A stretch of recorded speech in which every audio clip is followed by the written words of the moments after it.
over the last 6 months, I've been working on a model of what the universe could look like from a geocentric point of view. Obviously, we've got the mainstream point of view, which is obviously very wrong in many ways, and possibly right in other ways as well, which I'm going to try and prove today.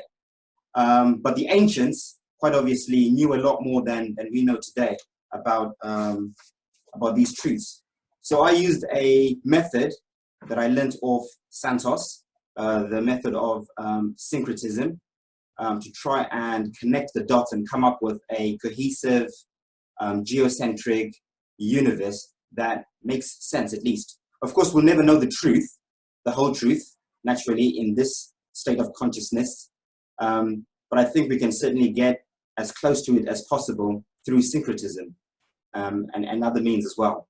So that's what I've done. I've syncretized mainly 4 avenues. I've syncretized Vedic scriptures, Kemetic Egyptian mythology, Greek mythology, Norse mythology, a bit of the Bible, and a bit of the science we're taught today, mainstream science. There's a lot of truth in there. We just have to be able to decipher what they're telling us, but they are telling us quite a few truths, which I think might be a bit controversial in the flat earth community, but I'm sure my argument is going to be quite compelling, hopefully. Now I'm going to start. I'm going to start from the beginning. My presentation is based on the cosmic egg theory, the theory that our universe is inside an egg or a shell, which is actually a torus field. Okay, everything is toroidal. So I'm going to start from the beginning. Right. So in the beginning, all cultures and even mainstream science tells us that there was nothing, absolutely nothing, the void, emptiness, empty space. Today, science calls it infinite space, time, and matter. Okay. Past cultures also had names for this. The Greeks called it the chaos. The Norse called it the Gunning Gap. The Egyptians called it the noon. This is the void. This is everything and nothingness. This is the multiverse. Okay. I think there's no way to express it or to explain it in any words or level of consciousness that we have now. So we're going to try and use words that we can relate to at best. This space is intelligent, conscious, it is beautiful, it is divine, it is holy. So if I use certain words, they're not going to do this justice, whatever this is, this infinite space, time, and matter.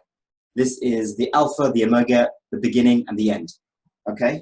So that was everything and nothingness, the void of infinite potential to begin with. At some point, this void decided to separate a part of itself to create and experience life outside itself, because it can. This is the nature of infinite potential, to use that potential.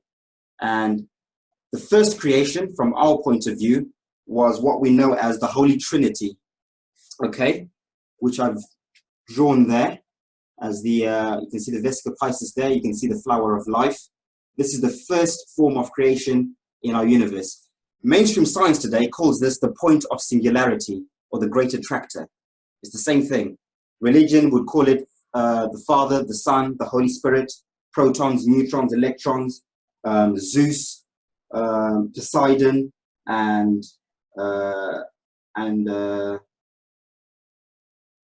Zeus, Poseidon, and Hades. Many cultures called it different things. You'll find that the gods or the creators in all cultures always are in threes. They're always in threes. So 3 is the magic number of creation. Okay? So these are the building blocks of life. I prefer to call it electromagnetic pulses of sine wave or frequency, which is basically a star. This is the first star. This is God, the creator. We are all stars. Everything is atum, as Santos always says. Everything's a star. It's all It's all the same thing. We are stars. The sun that we look up at, in the sky is a star. The stars in the firmament are stars. God is a star. Creation is a star, right? At different frequencies, at different levels of consciousness, etc., etc. So we've got the Holy Trinity now. We've got the building blocks of life. The first order of business was to create a home or a hub or a shell where it would experience life separate from the whole. So obviously, remember, this Holy Trinity is still in the void. It's still in the infinite potential, but it needs to have its own world in order to create and experience life. And by the way, that Holy Trinity basically is where the meaning of life is. Before I move on, really important, okay? In Vedic cosmology, you've got Brahma, Vishnu, and Shiva, creator, sustainer, and the destroyer. And that is life. That is the cycle of life: birth, experience, and death. That is the blueprint of existence as we know it. Those are the three things we all know for certain. There's no debate. Everyone is born, everything is created, everything lives, and everything has to die and will die at some stage. So that's the first rule of creation, okay? And that is what this Holy Trinity is. And that's where it began. Brahma, Vishnu, and Shiva. Now, it is also worth mentioning that death is never permanent, okay? Death is never permanent. If we're all stars, like I've said, stars never die. Stars are energy. Energy goes and lives forever. So what we truly, truly are lives forever. However, the experiences that we have in their different forms have to die at some stage, which is what reincarnation is. So you are born in this body, in this life, in this age, at this time. You live and you experience whatever you're experiencing at that time, but that must die. That experience must die for you to experience something new, which is what reincarnation is, which is the point of life, because you have to learn from that, you grow from that, you move on. So that's the meaning of life. The meaning of life is creation, experience, growth, and moving on. And then it repeats itself. And you see that with everything. With a tree grows, it lives, it bears fruit or whatever, it dies, and then the next season it grows fruit again, and so forth and so forth and so forth. Energy never ever dies. So death, permanent death, does not exist and never will, because everything is energy, and energy is infinite. Like I've said, all this came from infinite space, time, and matter. Infinite, meaning forever. So there's no such thing as permanent death. Death is temporal, it's temporary. Okay, moving on. So they needed to create a world where they could express these three things: the cycle of birth, experience, and death. Because those things don't exist in the void, in the car, obviously, because that's infinite potential. So the first thing they built was this: a torus field, right? A shell, to shell themselves from the void, from the car. They're now independent. They're now separate. They're now experiencing life outside the whole. Okay? Now, in that void, by the way, in the car, there are many, many other universes and many, many other expressions of experience that are different to us. So this is not unique. We're not the only shell or egg in the universe or in the multiverse. There are many, many of these, right? But this is ours. This is where we are. Okay? So they created this egg, as many cultures called it. The Vedics called it the Brahmanda. The Norse mythology, they called it Ymir, the god Ymir. It was expressed through the god Ymir. In Greek mythology, it's the Orphean egg. In Kemetic Egyptian mythology, they called it the Apep, the serpent Apep. And it's always depicted as a snake or a serpent, which is energy. If you see a snake in ancient mythology, it's always expressing energy. Okay? So this is the torus field, electromagnetic torus field that was built. And inside, you've now got primordial waters. It's empty. This is when the Big Bang happened. So when mainstream science says the Big Bang happened at the point of singularity, there's some truth in that. What they're not telling us is that that singularity And that process is a conscious, intelligent creation. It is not a random process. It's not something that happened randomly. It was intelligently designed. Again, that star is far more intelligent than we are. If we are a star, we are probably at 5% intelligence. This intelligence is at 100. Okay?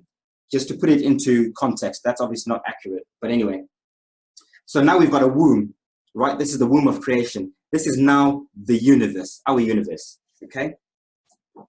Move on to slide number 4. The next bit was for these 3 entities to choose their domains, basically, in this universe. At the top, you've got Brahma, who's the creator. In the middle, you've got Vishnu, the sustainer, which is life. At the bottom, you've got Shiva, which is destruction, the destroyer. So now, the one is now divided into 3, okay? At the top, this is where that 33.333% comes in, the number 33. This is why it's so big in a lot of these cultures, number 33, because the universe is divided into 3 aspects. 33.333333 makes the whole, okay? So now we've got at the top, positive polarity, okay? The beginning, creation. In the middle, we've got life, sustenance, and experience. This is where the circle of life happens. And at the bottom, we've got the end, death, destruction, negative polarity, right? These 2 are gravity, okay? So when mainstream science says that gravity exists, it kind of does, but it's a transcendental gravity. It's not a physical gravity, it's transcendental, okay? You've got blue shift and red shift. If you've watched Santos's videos, he talks about that quite a lot, red shift and blue shift. This is where it begins. This is the original blue shift and red shift. Blue shift at the top, red shift at the bottom, okay? The next order of business was to create a cosmic highway, okay? Because at the moment, everything within this is closed off from the whole, from the multiverse, from all the other universes and all the other experiences outside this egg, okay?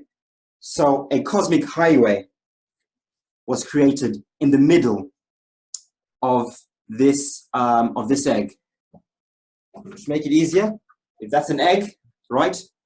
That is the cosmic highway going down through the center, okay? Connecting the outside multiverse, the void, the other universe with us inside here. We are now inside. Brahma, Vishnu, and Shiva are inside this universe, right? Creating, experiencing, and destroying whatever they feel like creating, sustaining, and destroying, right? Okay? So that is what this is. This is a cross section, okay? So now we've got a cosmic vortex. This is what science calls the axis. Yep, the cosmic axis, okay? Many cultures called it many things. In Greek mythology, it was personified as the Greek god Alus, the keeper of the winds. In Vedic mythology, it's known as the Merudanda, okay? In Kemetic Egypt, it's Horus. I think it was a falcon, also keeper of the winds or something to do with the winds. In Norse mythology, they talk about the Bifrost Bridge. Same thing. This is the spine. This is a black hole, if you like. Sometimes science says the black hole in the universe. This is the black hole. This is the father and keeper of winds, energy, flow of weather, currents, everything starts from here. Starts from this energy in the middle. This is the engine room, right? Powering everything inside this cosmic egg, right? So now we've got that.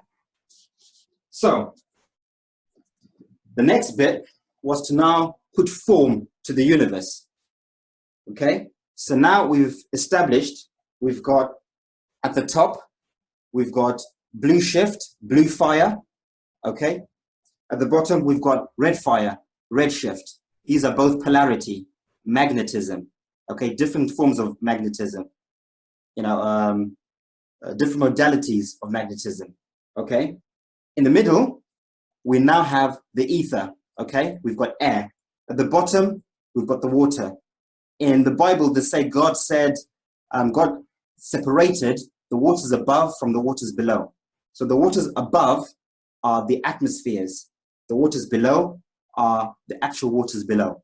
Okay, in the middle is where Earth comes in. Okay, this is where Earth. The Kemetic Egyptians said in the middle, in the beginning, God created the Ben. And Ben translates to mound or pyramid. Okay, so a mound or a pyramid was created. This is Gaia in Greek mythology. It's Geb, Mother Geb in Kemetic Egypt. Same thing, right? So this tells me that this must be a pyramid of some sort, the Earth originally, and probably still is today. Now you see those elements that we always talk about: earth, wind or air or ether, water, and fire, building blocks of life, right? These are the first physical building blocks of life in our universe, right? Earth, where we are, the air above us, atmosphere, the waters below us, and the fire would be the heavens and the hells, top and bottom, right? This is the Bhuloka in Vedic cosmology. Right, I'll try and, okay, let's go into detail, right? This Bhuloka, right? The Egyptians said it was the Ben, a pyramid. And I think it looks something like this, okay? As above, so below. So it's a pyramid at the top and a pyramid at the bottom, okay? Right? I think at the center here, at some stage, there was a capstone, right? Which I'll explain in a minute. At the moment, it's a crater, but I'll explain that in detail in a moment. Now, mainstream science tells us that our Earth has got three layers, three inner layers. There's a crust, a mantle, an inner core, and an outer core, right? But they tell us that this is on a spinning ball. I'm saying that it is not. What they're actually trying to tell us is that these are the four layers in the Ben. This is the cross section, by the way. Okay, and I'll show you what it is a cross section of. The crust, the mantle, the inner core, and the outer core inside the Earth, which is basically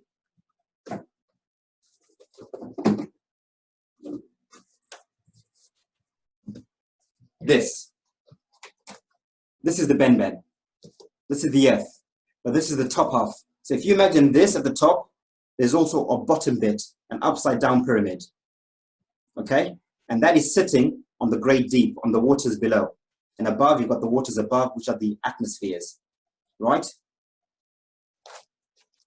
So when they tell us that the Earth has got three layers, a crust, a mantle, an inner core, and an outer core, that is inner Earth, inside this Ben, the layer between the two pyramids.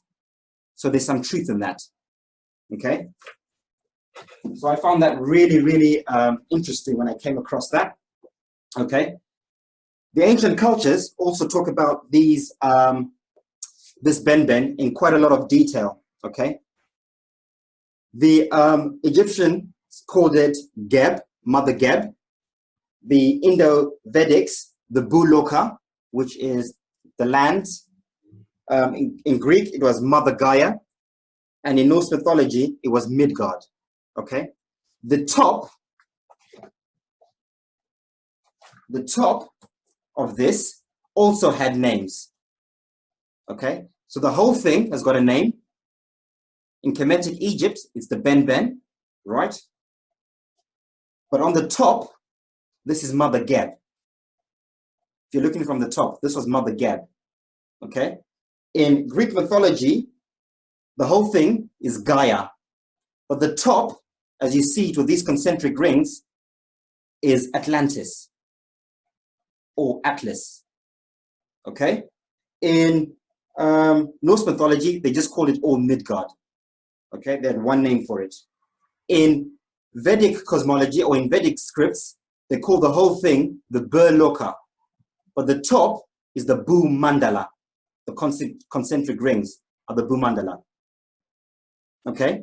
It's also interesting that in Greek mythology, they said that Mother Gaia had two children. Okay? This is Mother Gaia, the whole thing, had two children. Who are the two children? The two children are the top part and the bottom part, Prometheus and Epimetheus. These are the two held below us. Okay? Right. I hope that makes sense. So I'll move on to the next slide. Right. Now that we established that this is what the whole Earth looks like, our entire Earth is a pyramid bhumandala with 4 concentric rings. Right? 1, 2, 3, 4. Everything is in 4s in the universe. Right? All creation is in 4s in the universe. Right? At the center, we've got what we now know as the Garden of Eden. So anyone who's been following our videos will know about this. The Garden of Eden's at the center. This is where we are here, the second ring. There's an outer ring and an outer ring outside that, all separated by these mountains, what we call the Antarctica ice wall. Okay, this is our South Pole, the Antarctica. And the North Pole, there is a mountain range separating us from the worlds at the center, from Eden, from Shambhala, Hyperborea. Okay? And outside, they've got their own wall separating from this. This last one has got the greatest one. It's called the Loka Loka Mountains in Vedic scriptures. These are the Loka Loka Mountains, the great, great mountains. Right? And these are the last mountains before the torus field, the cosmic egg. Okay? So beyond this, there is no land. It's the cosmic egg blocking us out from the void outside. Right? So let's focus on the center, on where we are and what that might look like. Okay? There's some really important bits. Okay. Around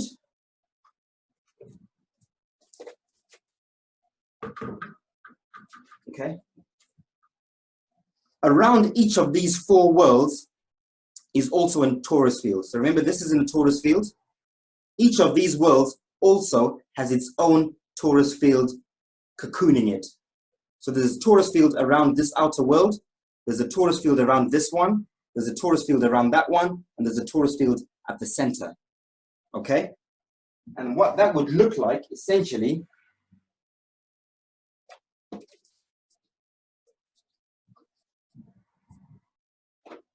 is something like this. Okay? From our perspective, from where we are. Right? Almost like those Russian dolls. Right? So there's one at the center, a torus field like that. There's one on the outside, on the outer worlds, a bigger one. Then there's a bigger one on the outside. Right? Now, I noticed something very interesting about this. These toroidal fields, right, are probably oblate spheroids in shape. So when mainstream science and NASA says the Earth is an oblate spheroid, this is what they're telling us. They're kind of telling us a half-truth, right? Which is why they can blatantly lie with a straight face, because they know they're usurping the truth. And when it comes out, they'll just probably say, well, you're too stupid to understand what we're saying, but we're telling you the truth. So this is an oblate spheroid. Underneath where we are, this is where the 4 layers would be: the crust, the mantle, inner core, and outer core. Just like mainstream science says, right? Inner Earth. And above us, we've got the 3 atmospheres within our toroidal field. We've got the troposphere, the stratosphere, right? The mesosphere, and the thermosphere inside our torus field. This top bit is what mainstream science calls the Van Allen belt. This is the Van Allen belt, this toroidal field. Right? They tell us there's a field of energy that they cannot go past called the Van Allen belt. This is it. By the way, they also tell us that there are 5 Van Allen belts in the universe. So that's the 4 of the worlds, the 5th one being the outermost one. They also tell us that our universe is covered with cosmic background microwave radiation, which is basically a torus field. So they're telling us that the whole universe is inside a torus field. Cosmic background radiation, electromagnetism. So again, they're telling us the truths, but in a twisted way so that we don't figure out exactly what it is. Okay, so that is what it would look like from our perspective. Right, I also hypothesize that these toroidal fields have got different motions that they're moving at. Okay, so science tells us that the Earth is spinning at 1,000 miles an hour on its axis, yeah, and then it's spinning at 67,000 miles an hour around the sun, and then it's spinning at 490,000 miles an hour in the universe. Again, there is some truth in that. So it's not a complete lie. So the terra firma we're standing on is obviously not spinning, but the toroidal fields around us are spinning, okay? So I've depicted it here on this cross section, okay? So here, we've got the pyramid Bhumandala, we've got the toroidal fields going around each of the lands, over and underneath, right? 1 at the center, 2 where we are, 3 on the outside worlds, and the 4th one on the furthest out worlds, okay? Our toroidal field is probably moving at 1,000 miles an hour, that vortex. And this toroidal field, which is being powered, well, all of them are being powered by that cosmic vortex that we talked about in the beginning. This is the engine room that's powering the energy of all these toroidal fields, right? Because that runs straight through the middle, okay? So that's moving at 1,000 miles an hour on its axis, which is that axis, just like mainstream science tells us. The next toroidal field is moving at 67,000 miles an hour around our sun, which I'll explain why in a minute. And the outer one is moving in our universe at 490,000 miles an hour, the last one. So if these figures are true, and my syncretism is true, or it's close, then this is what I think that means. Okay? Right. The next bit is I want to focus on, give me a sec, guys. Where have I put it? Our torus field and our Earth, where we are. Okay? So that's a cross section of it, the one that I was showing you earlier on. So that is where we would be, the terra firma, the Earth, where we're standing here. This would be the lands at the center, Eden, with its torus field, which mainstream science tells us quite clearly it's an electromagnetic field. At the center, at the North Pole, there's an electromagnetic field, which is the torus field, powered by the sun, so they say. So they're telling us there's a torus field at the center, okay? And this is the Van Allen belt that they tell us about, right? And then we've got the 4 atmospheres: troposphere, stratosphere, mesosphere, thermosphere, like I said earlier on. Underneath us is Earth, right? This is the ground, the crust, the mantle, inner core, outer core, and the waters and everything else sit above on the terra firma, okay? Right. Each of these lands with the 4 different toroidal fields has got a sun and a moon. All of the lands have a sun and a moon, okay? So, if we were to look at it like that,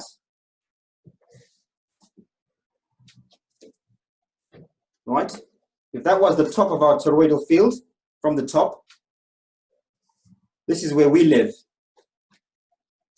okay? Our torus field, our sun and moon, is the sun and moon that we see every day, that revolves around our torus field. These outer lands have got their own sun and moon, which are Mars and Venus, okay? This outer land, they've got their own sun and moon as well, which is Saturn and Jupiter, the planets Saturn and Jupiter. The center is the only one that's an exception, because the sun and moon there are androgynous, and that's the planet Mercury. So Mercury is both a sun and a moon, okay, at the center. So now we've got the 7 wandering planets. Mercury at the center, inside the sun, like mainstream science tells us, right?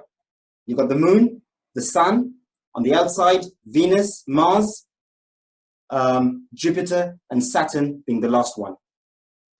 So Saturn, Mars, and Apollo are suns, right? On the other side, you've got our moon, Venus, and Jupiter, which are moons. Okay, and they've got their respective duties or things that they do, which I'll explain a little bit later. Okay, so I'll try and put this together so you can kind of see what it looks like inside the egg. Okay.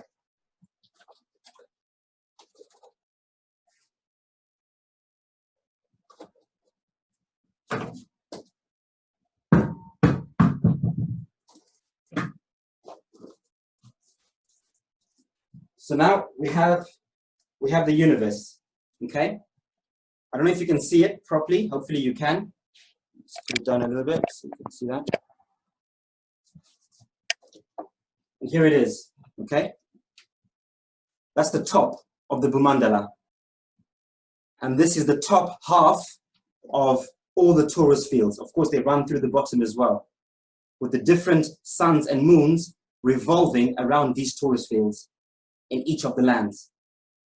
So, when NASA says they're going to Mars, and they plan to go to Mars, they are telling the truth.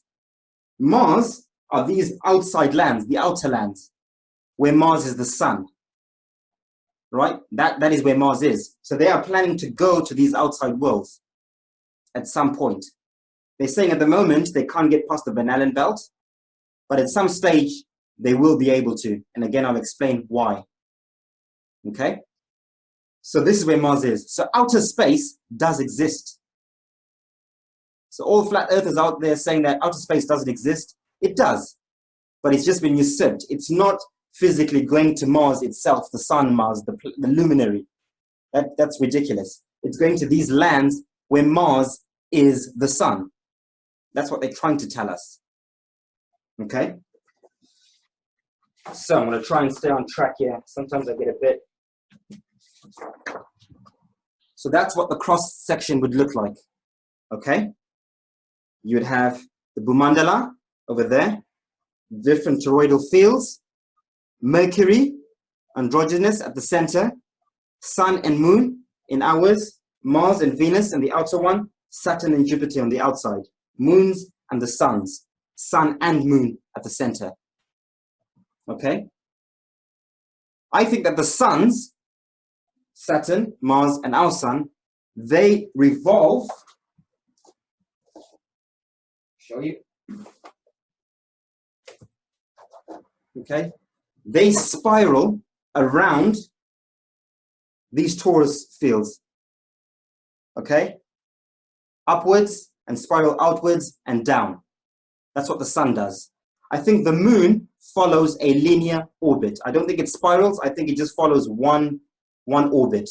Or if it does spiral, it's a much slower, slower orbit up and down. And I'll explain why again a bit later. But I think for sure the sun and moon, this is what creates our times, our seasons. When the sun is up here at the center, this is when the northern hemisphere have their summers, because the sun is directly above them, above the North Star, above Polaris at the center. When it's out here spiraling at the edges, this is when the people of the southern hemisphere have their summers.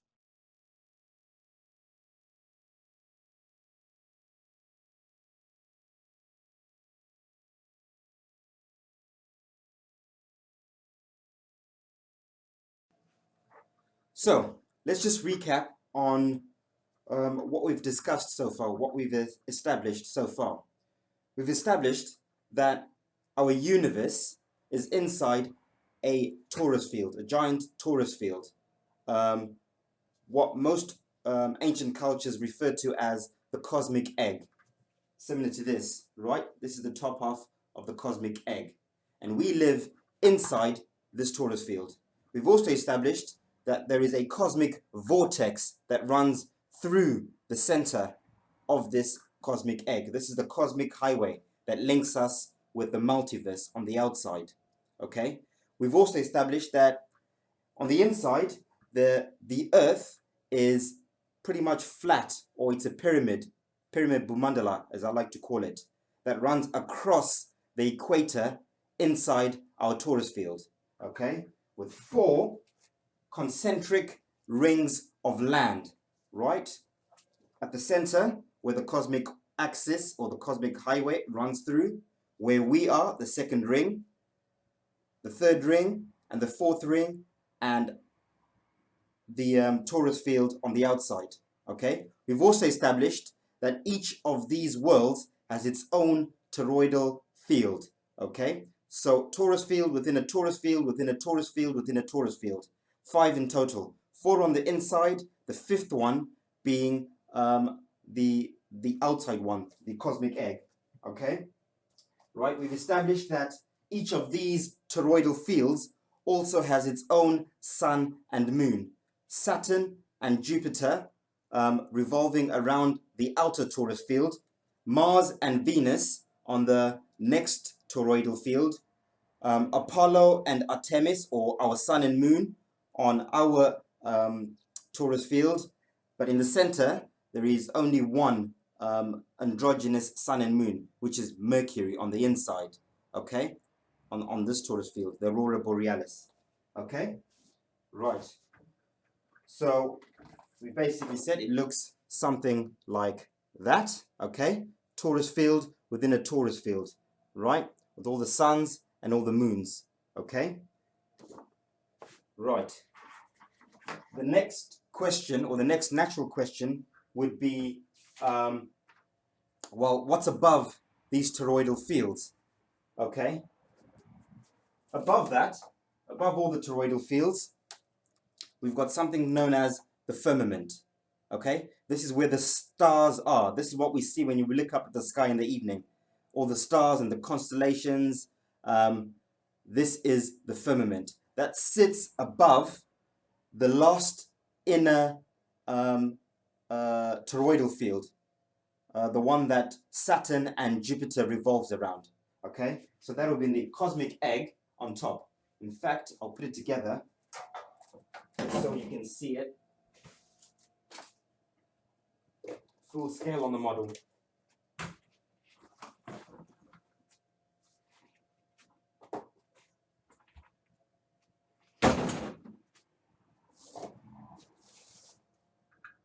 Okay, please bear with me.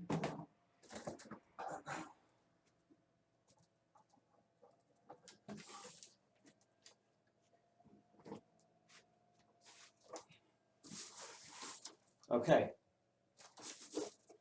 so hopefully, okay,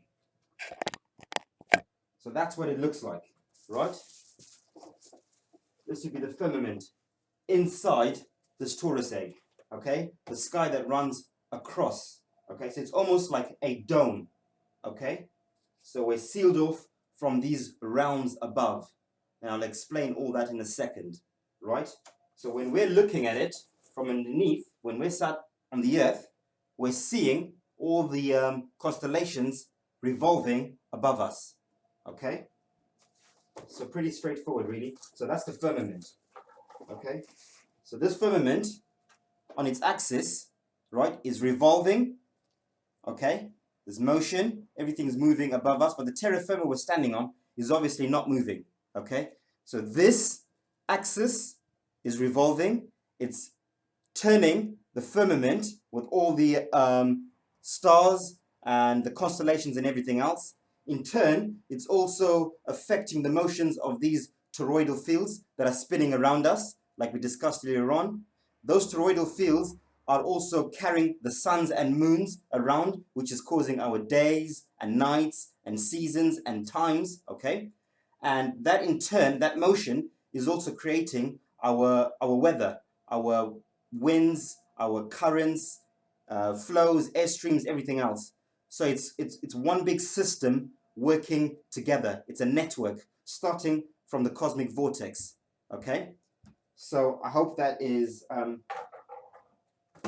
clear enough, okay? So what that would look like is something like this, okay? Now, interestingly enough, okay, we talked about the planets.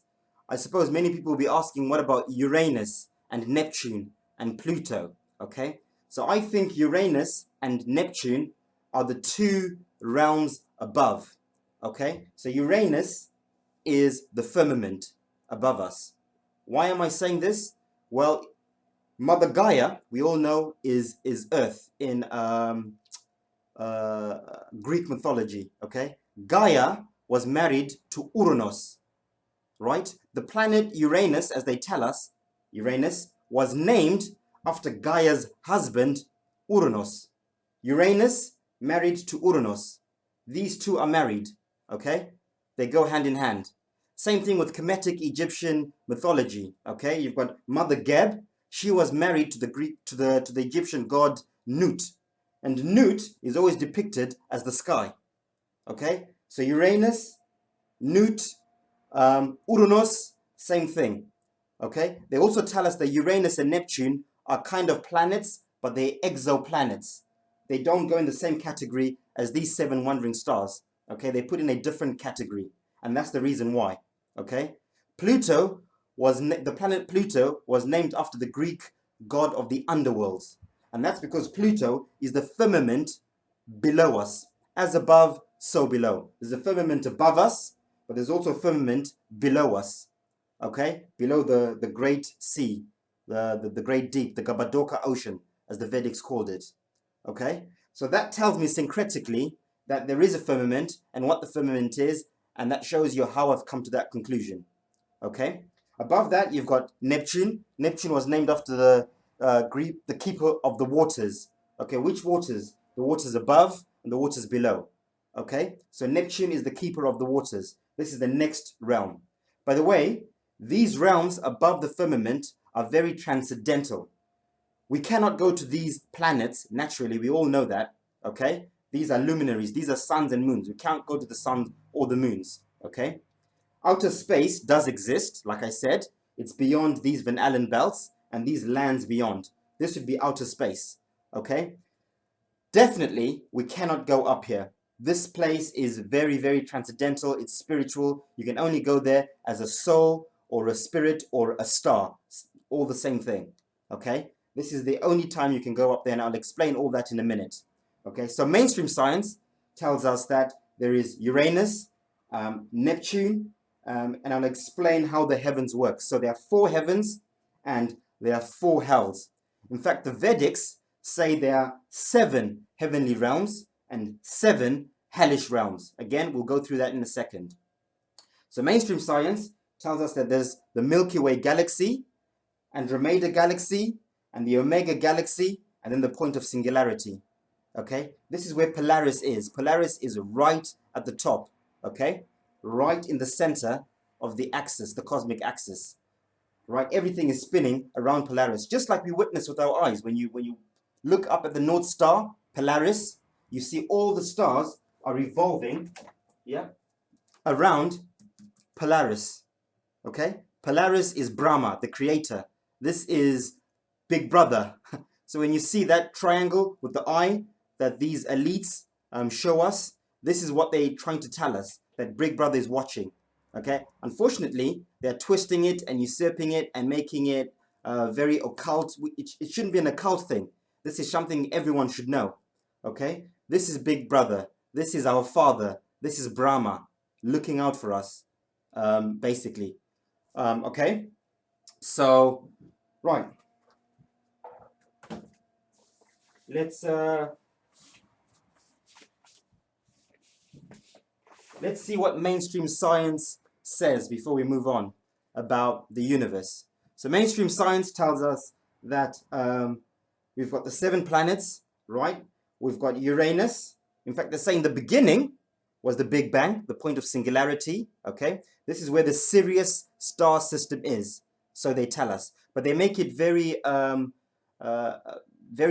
try and make it like it's a physical thing. But these places are very much transcendental. They're not physical places. These are spiritual, very higher divine. They, you know, we shouldn't try and debase it and make it sound very, very simplistic, because it's not. It's extreme. It's way beyond our comprehension. But I'm just going to try and relay it the way we're taught in schools, okay? The Big Bang, point of singularity. This is where everything begins. The next galaxy is Omega Centauri, okay? Below that is the Andromeda Galaxy.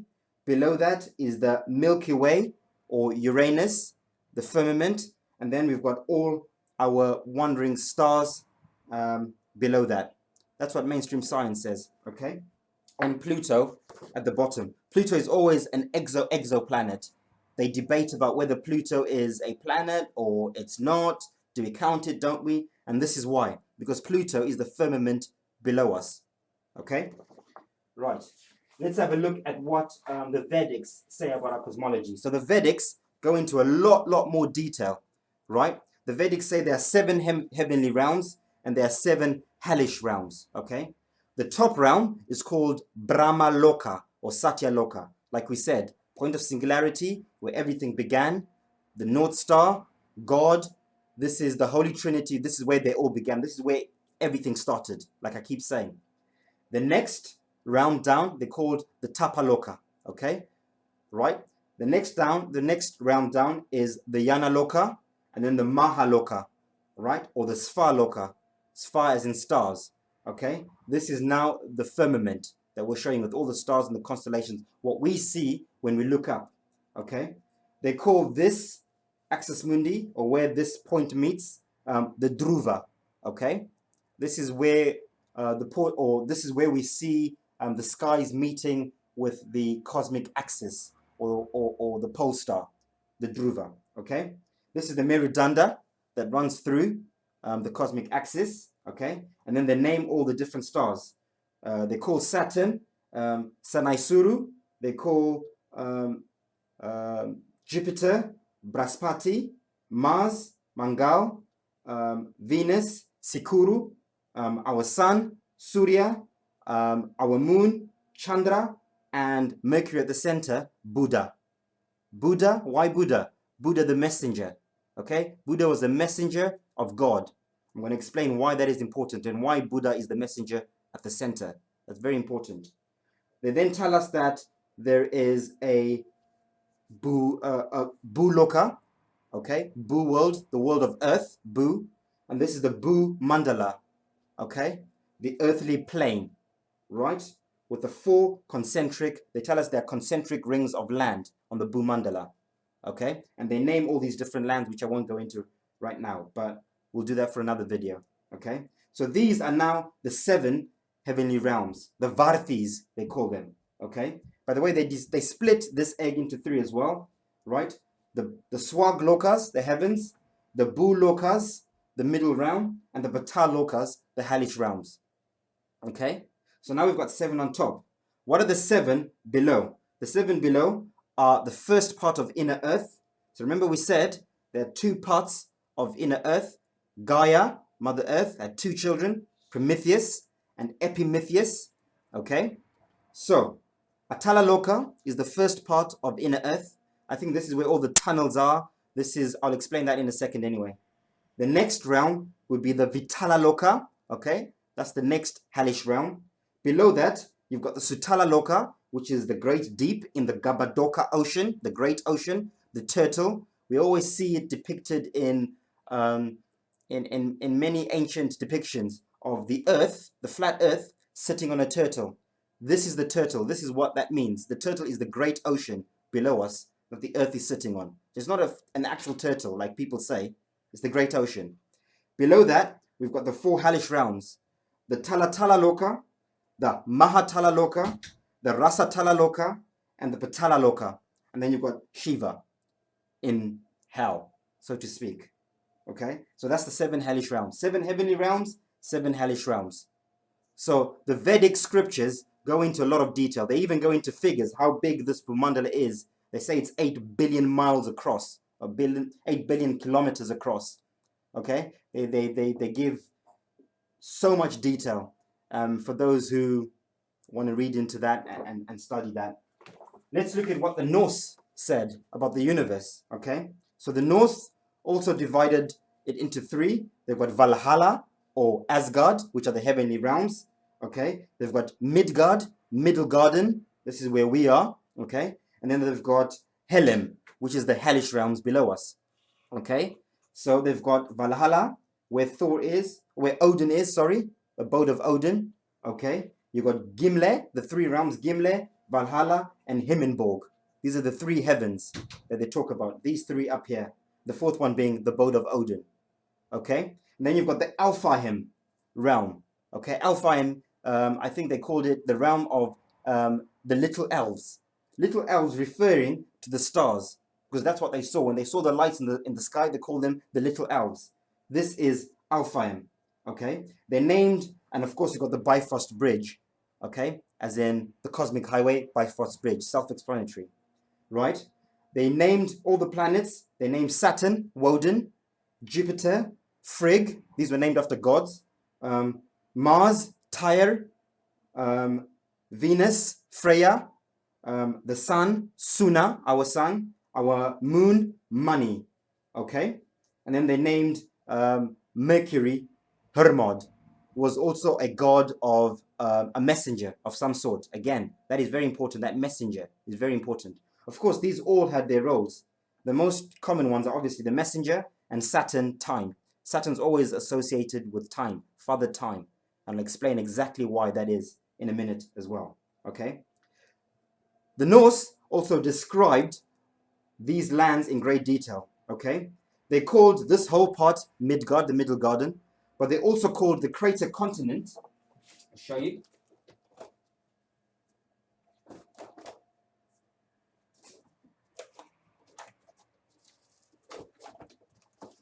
They also call the crater continent at the center Midgard, the Middle Garden, right in the center.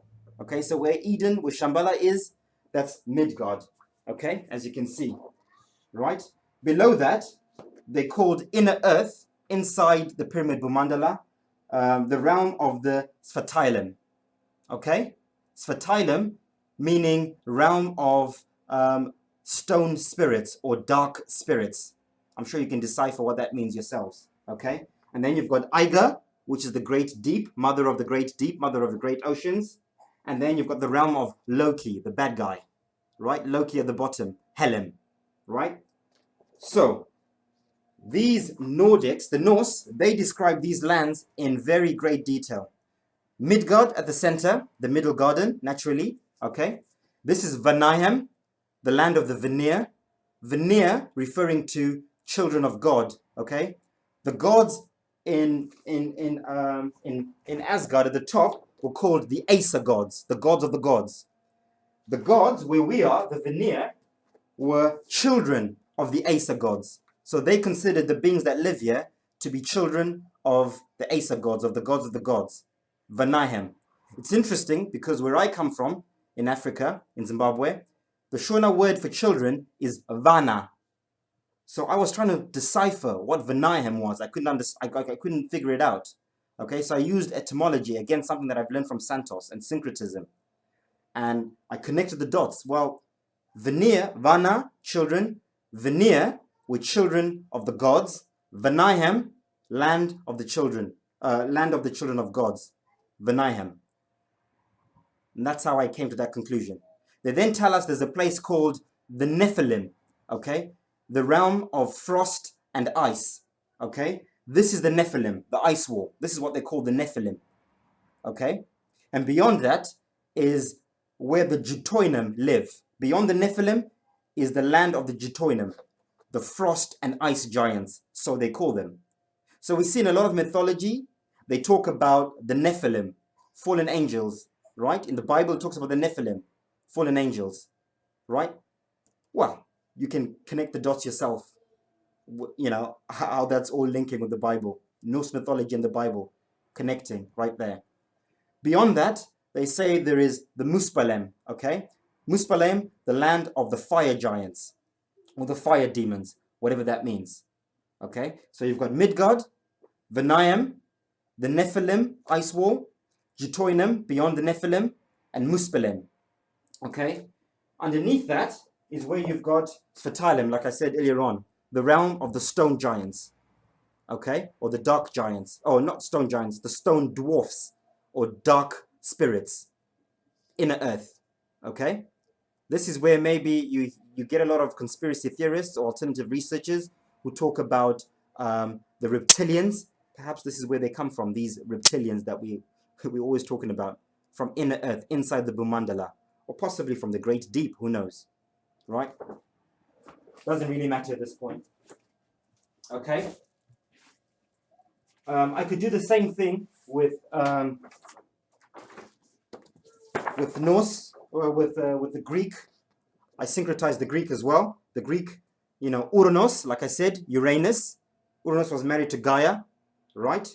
You've got Zeus at the top. You've got Hera, who was Zeus's wife, so that's the next round. You've got Poseidon. You've got Polos, which is the North Star, and Zeus.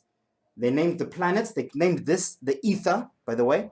They actually named it the ether, right? They named the planets. Saturn was Kronos. Jupiter was named after Zeus, so Jupiter is Zeus as well. Mars is Aries. Venus is Aphrodite. Our sun was Apollo. Our moon was Artemis. And then you've got Hermes, the messenger, again at the center. Kronos for the time, Hermes the messenger. Okay, Kronos is first, time. Hermes is the last one, the messenger. All of these also had their own different roles and their own different things. Okay, then you've got Mother Gaia with the two children, Prometheus and Epimetheus.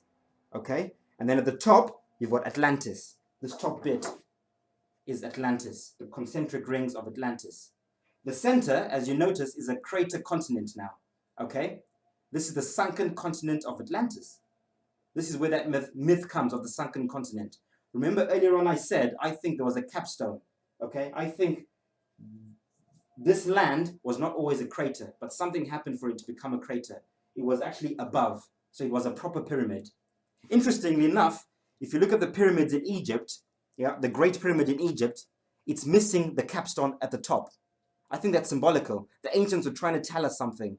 Okay, so if you go to Egypt and you look at the biggest pyramid, I forgot what it's called, the capstone is missing. On our pyramid on the earth, the capstone is also missing. Okay, interesting. It's now a crater. So they were telling us something there, right? Back to this, okay? And then you've got Pontus, below Mother Gaia. You've got Pontus, who was the keeper of the seas. And then you've got Hades, right? In Tartarus. They call Tartarus hell, and Hades resides in Tartarus. Okay? So that's Greek mythology, right? And then the chaos on the outside. You could do the same thing with the Egyptians, okay? Right? The Egyptians, you've got Amun at the top, right? Amen, Amun, God at the top, the creator, right? You've got Neith, his wife. You've got Hathor. You've got Nut, who's married to Gaia, okay? The husband of Mother Geb, not Gaia, Mother Geb. So Geb and Nut are husband and wife. The firmament above us and the earth below us, okay? They also named all the stars, all the wandering stars, okay? Saturn, now this is quite controversial. This is just my own secret. This is not confirmed. This was just me coming up, trying to decipher it myself. It could be wrong. If someone can correct me, that'd be great. But I think Osiris is Saturn. That's Osiris, okay? Isis is Jupiter, okay? Deshur, for sure I know, is Mars. Sekhmet, again for sure I know, is Venus. Ra, for sure I know, is our sun, Ra. I think everyone knows that. And Khonsu is the moon, okay? And then you've got Thoth, for sure I know, again, messenger, okay? And then you've got Horus, the god Horus, keeper of the winds. Which winds? These winds. Toroidal field, the toroidal fields around the earth. These are the winds. So when they say this is the keeper of the winds, these are the winds that it's keeping, okay? By the way, you read in the Bible and in other scriptures, they talk about the four corners of the earth. These are the four corners of the earth, okay? The four rounds are the four corners. The four winds, they talk about the four winds in the Bible. Which are the four winds? The four Taurus fields. These are the four winds talked about in the Bible, okay? And then below that, the Egyptians, the Kemetic Egyptians, they called the great deep Mother Sobek. Sobek, the keeper of the waters, okay? And then you've got Atum, the tomb, right? At the bottom, okay? And that is Kemetic Greek universe inside the cosmic egg. Okay? Right. So let's move on to the next bit. Okay, we've established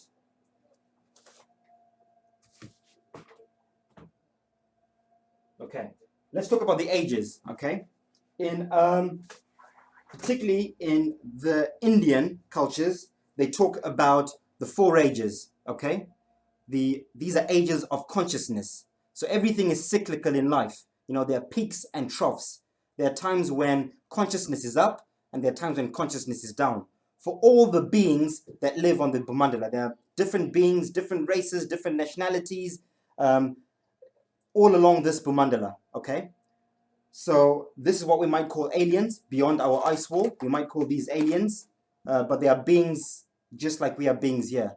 And they will call us aliens as well. So aliens do exist and outer space does exist, but it's not like we've been told or you know, that it's on the planets, it's on the lands beyond. Okay? So this is really important. Really, really important. I need to explain this. The ages. Okay? So, the Indians talk about the four ages, okay? The Kali Yuga, the Dwapara Yuga, the Treta Yuga, and the Satya Yuga, right? The bronze, no, the iron, the bronze, the silver, and the golden age. These are ages of consciousness, okay? These ages are determined by many things. They're determined by the constellations above us, right? In Greek mythology, these would be the gods. Everything above in these realms, these are the gods and goddesses that look after us, the big brothers and big sisters, okay? The suns and the moons that revolve around us, these were called the Olympians. These are the demigods that look after us subconsciously, okay? They determine the ages. And we, on the earth, on the Bhumandala, we are all the titans, okay? The soldiers that are living out the whole script of the whole thing. So all of this is a stage, okay? We are on the main stage. We are we're on the stage of creation on the Bhumandala, okay? And these are the directors, if you want to think of it in movie terms. These are the ones directing the scripts and the programs, right? There is free will. I'm saying that, but don't think that we don't have free will. We do have free will, but on a grand scheme, there is a script within that narrative. Otherwise, it'd just be crazy to be chaotic. There has to be a cycle, there has to be order to all of this. None of this is just random and chaotic. There's an order, there's a cycle, there's a system to all of it. Okay? So, interesting enough, I noticed something very, very interesting, right? These toroidal fields, the Van Allen belts that are around all the Earths, okay? These are constantly growing, expanding, and contracting. Okay, this is what creates our ages. In the Vedic scriptures, they talk about a 26,000 year cycle of consciousness. Every 26,000 years, we shift within that 26,000 years from the iron to the golden age. So every 6,400 and whatever years, we go from one age into another. Okay, and even within that, there are ages, which are what we call the zodiacal ages, the age of Aquarius, the age of Aries, the age of all the zodiac constellations, and those are all conscious ages. So there are smaller ages within bigger ages within bigger ages. Okay, so everything is cyclical. Okay, so there's a 26,000 year cycle, and then within that there's a 6,400 year cycle. Within that there's a 2,100 year cycle. Okay, we've just come out of the age of Pisces, which was the whole Jesus thing, fish, Pisces. We're now going into the age of Aquarius, the water bearer. Okay, Aquarius is technology. Aquarius is coming together. Aquarius is the mixing water. Aquarius is always a man or a woman pouring water, pitcher of water, mixing the waters. This is now where things are now being mixed. Knowledge is coming out. Technology. This is the age of Aquarius. Okay? This is where we are now. Right? So these toroidal fields, the Van Allen belts, the Aurora Borealis and all that, they have a significance in that. So we're at a very, very special point at the moment, right? Because we're shifting, we're approaching a 6,400 year cycle shift, which also coincides with the 2,100 year cycle. So not only are we shifting consciously, like we did in the last shift during the age of Jesus or Pisces, we're now shifting physically. Like I said, these toroidal fields are expanding and contracting. During the golden age, there are no toroidal fields inside our universe. Okay, let me find a proper one, just so we can see it properly. Okay, there are no torus fields in our universe in the golden age. Everything's connected. We are at the peak of consciousness everywhere in the universe. Yeah, it's the golden egg. Okay, all these toroidal fields expand outwards over time. It's almost like the cosmic egg is breathing in and out. The womb of creation breathes in and breathes out, breathes in and breathes out. And these toroidal fields follow that breath created by the axis mundi. Okay, so when God, okay, is breathing in, okay, Brahma, this is when the torus fields are spreading out. This is over thousands of years. And breathing in, the torus fields close again. We're now in the dark age. Out and in. At the moment, we are ascending. We're on the upward cycle. Okay? So the torus fields are expanding. This is what is causing this conscious awakening that is happening at the moment. This is why we are consciously waking up at the moment. Because we are picking up the frequencies, okay, of this toroidal field at the center, the aurora borealis, coming from the messenger, okay, the demigod Mercury, Hermes, Thoth, Buddha, at the center. Remember, everything's interlinked. They tell us, mainstream science, at the center, in the magnetosphere at the North Pole, there is an electromagnetic field that's being affected by the sun. Which sun? This sun, the black sun of intent, Rahu. This is it at the center. So the frequencies we're picking up subconsciously that are creating this awakening that we're all talking about, the vegan movement, the flat earth movement, people just questioning government, you know, what's happening with Trump, with everything, all this craziness. People are now becoming more aware. Before, we never questioned. We just followed whatever we're told by governments. Now we are questioning things a lot more. Why? We're getting more intelligent. We're waking up. What's waking us up? It's this energy that is growing out of Eden, out of this torus field, and heading towards the outer bits. So we're heading towards the golden age. We're now coming out of the dark age. In the dark age, all of them are closed in. As we head towards the golden age, they open up, until they are assimilated into the outermost, into the egg. And there's nothing. And then everything grows back again, and we descend back into the dark ages of consciousness. Everything is closed off again, including our minds, physically and metaphysically, spiritually and mentally. Okay? So, likewise, the toroidal field around where we are, around here, is also spreading outwards. It's also opening up. Okay? So you hear NASA, they were telling us, or mainstream science, for a long time they were worried about the ozone layer opening at the North Pole, okay? Which would bring an end, which would be the end of the world, which would destroy the world, the ozone layer. Well, there's some truth in that. The ozone layer is this torus field growing out.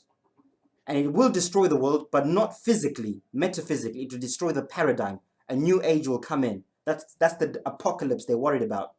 Their paradigm, these elites that run the world, they're worried that their age of ruling over the masses will end. And it is ending because people are waking up. We're questioning now, right? We're not just following. We're now researching and thinking for ourselves, okay? Because the ozone layer is opening up, okay? This torus field is growing at the center. And we are picking up the frequencies. Well, most of us, some of us. Not everyone will. This happens really slowly. Okay, there's a process to it. It can't happen in an instant. It has to happen slowly and gradually. Some will pick this up a lot quicker than others. Some are waking up quicker than others. Some need time. Some won't wake up. Some will die asleep, and that's fine, and they'll reincarnate. And they might wake up in the next reincarnation. Okay, and likewise. So this outer field is also expanding. Okay, the Van Allen belt. They're telling us that very soon they'll be able to leave the Van Allen belt. They're very excited about going to Mars. They were saying that we can't leave the Van Allen belt, but soon humans will be able to leave the Van Allen belt. Okay, and that's because the frequency is changing, A, and B, the Van Allen belt is growing outwards as well. Okay, so there'll be holes in this ozone layer as well, right? So this is a very special time for everyone on this Bumandala. I think the people out here, or the beings out here, they're also having their own conscious shift of some sort, right? Some of them will probably be getting ready to come in, the good ones, and the bad ones will be getting ready to go outwards. Because in is always good. You want to go in and up rather than out and down, which I'll explain in the next video. Okay? So this is what's happening. This is the conscious shift that is currently taking place, right? We need to be picking up these frequencies, and we need to be aware of what's happening, okay? In the Bible, by the way, it talks about the North Star. There's the story of the birth of Jesus Christ, right? And the three kings were told that when you see the North Star in the sky, that is what you should follow. Follow the North Star, and that North Star will lead you to where Christ is, where Christ is being born. Okay, so that story is an allegory of what's happening now, right? Our ancestors, or we, were trying to tell our future selves something, because we've all reincarnated thousands of times. So our ancestors are us. Okay, the North Star in this case is the messenger of God, Buddha, Hermes. Okay, when you see the North Star in the sky, follow Christ consciousness at the center. This is where Christ is being born. Right? So eventually this whole thing will be golden age, but it starts from the center. Okay? It's spreading from the center outwards. So those who are not in this frequency, are not in this journey, they will run away from this frequency. Okay? They want to go as far away from it. These elites, they want to go to Mars. They're running away from this divine frequency because they are not, it's not their soul path, it's not their journey. And I'll talk about that in the next video.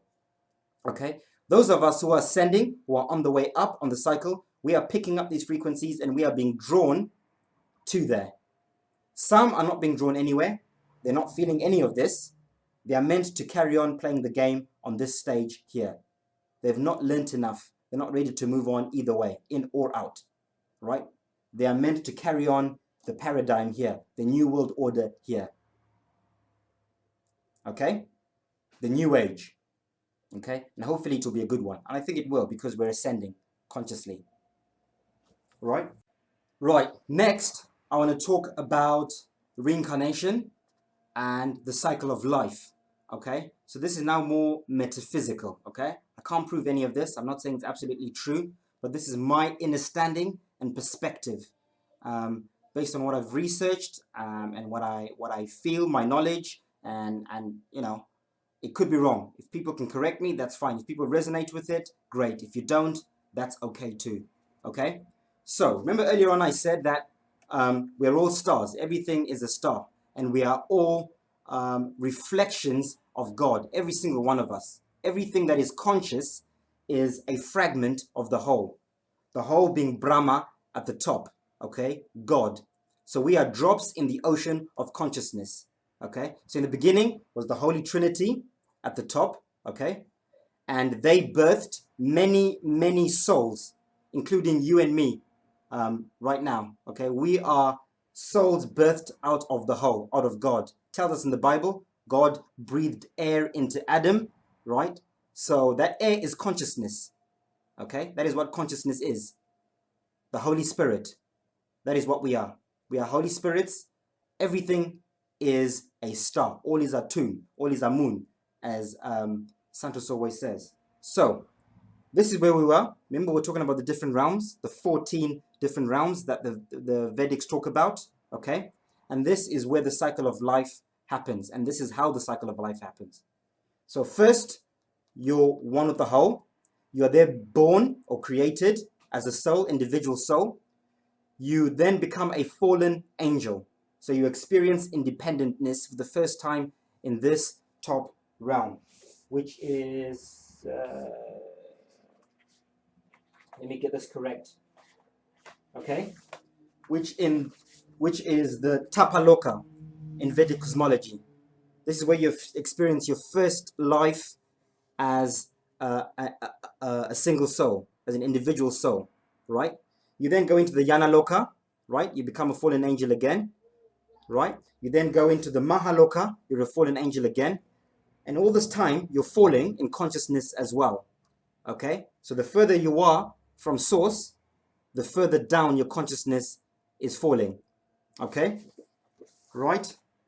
And up here, you're still in the heavens. You're still an angel, but you're becoming a fallen angel, like it says in the Bible, okay? Once you leave the Mahaloka, the stars, once you leave the skies, you're no longer an angel now. You're now in time. This is where time comes in. Chronos, Saturn, Father Time, Sine Suru, Father Time. This is the first place you incarnate into. You incarnate into the planet Saturn. You then become a demigod, right?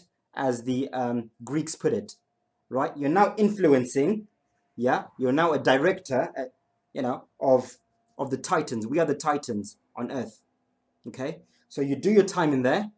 You then reincarnate down to the next sun, which is Mars, okay? You're now influencing the beings on those lands where Mars is. And then you incarnate into the next one, which is our sun, Apollo. You're influencing the beings where we are. So right now in the sun, there are beings that are influencing us. So you hear this movement about people saying, I'm sun gazing. Okay, I look up in the sun and I sun gaze and I meditate and whatever. That's because you're communicating with the beings right now, the souls in the sun, subconsciously. That is what prayer is. That is what meditation is. You are trying to connect with souls in all these other realms, mainly in the suns. Okay? From the sun, your next incarnation is into Buddha, Hemrod, into Mercury. Okay? You're now a messenger. Okay? You're getting ready to deliver the message from the demigods to the Titans. Okay? At this point, you're now maybe at 65% consciousness. Okay? You're now ready to descend into the physical. Right? And once you're in the physical, this is when you forget now. This is where we will now have the amnesia, because now you're on the stage of creation. You're now truly an actor, acting out the directives and the ages and everything else. You're now experiencing your own simulation, as well as the collective one of wherever you are. So your first incarnation is into Shambhala, Eden. This is where you first become a fallen angel. You do your time in there, right? And after a while, you either reincarnate or sometimes physically, depending on the ages, but mostly you reincarnate into where we are, okay? And you now become a human being like we are now, okay? So these elites that are ruling us, these are fallen angels, and I think some of them are also beings from the underworld that are influencing us at the moment in the dark age, for now. So these fallen angels, some of these elites that are ruling us, okay, this is why they've been a lot more intelligent than most of us for a while, okay, because they're fallen angels. They're coming from the center going outwards, okay, right? And we are going the other way, but the scales are balancing, right? We're getting to a stage where we're going to be balancing the scales very soon. Well, we are already. We're catching up. They are falling in consciousness. We are rising in consciousness, the rest of us, most of us, the good ones. Okay, so once you've done your time here, you reincarnate many times through the moon. Okay, the moons are processing centers or reincarnation realms where when your soul dies, you go into the moons, you assess yourself. No one judges you. You're not judged by anyone. You assess yourself and you come back and you work out your karma or whatever you need to work out. Because remember, the meaning of life is birth, experience, growth, and move on. So if you haven't learned enough and you haven't grown enough, you must come back down and play again. Work out your karma and learn as much as you can before you can move on to the next stage. Okay? These beings, because they're fallen angels, okay, they automatically will be drawn to the worlds outside. Okay, because they're going outwards and downwards. This is why these elites, right, the governments, they're obsessed with going to Mars, the outer lands. They're going outwards. Okay, they're on their way out and down, right? Right, these worlds are not necessarily hellish, as in hell. I don't think so. But I think they are disconnected from nature and from source. There's a difference between intelligence and intellect. So there might be a lot of intellect out here, technology, cities with amazing technology out here, but not so much knowledge, gnosis, okay? They're disconnected from nature and from things of transcendental things, spiritual things. Everything out here is very artificial, which is what you're seeing at the moment. They're preparing us. Everything is becoming very artificial. Robots, food, money, everything is becoming more and more artificial. Okay, there's this big AI movement happening at the moment. So the beings on the way down are attracted to these things, these artificial things. Okay, I'm not saying it's evil. I'm just saying that is your soul path or their soul paths. And then after that, your next stage will be the outer lands. Okay, Muspelem, the fire giants, whatever that means according to the Norse. After that, 40%, you're now in inner earth. You're now a reptilian, so to speak, inside the first part of the Bhumandala. Okay? I think the underside of the Bhumandala, I don't think this is a physical place you can go. This is when you reincarnate as a spirit again.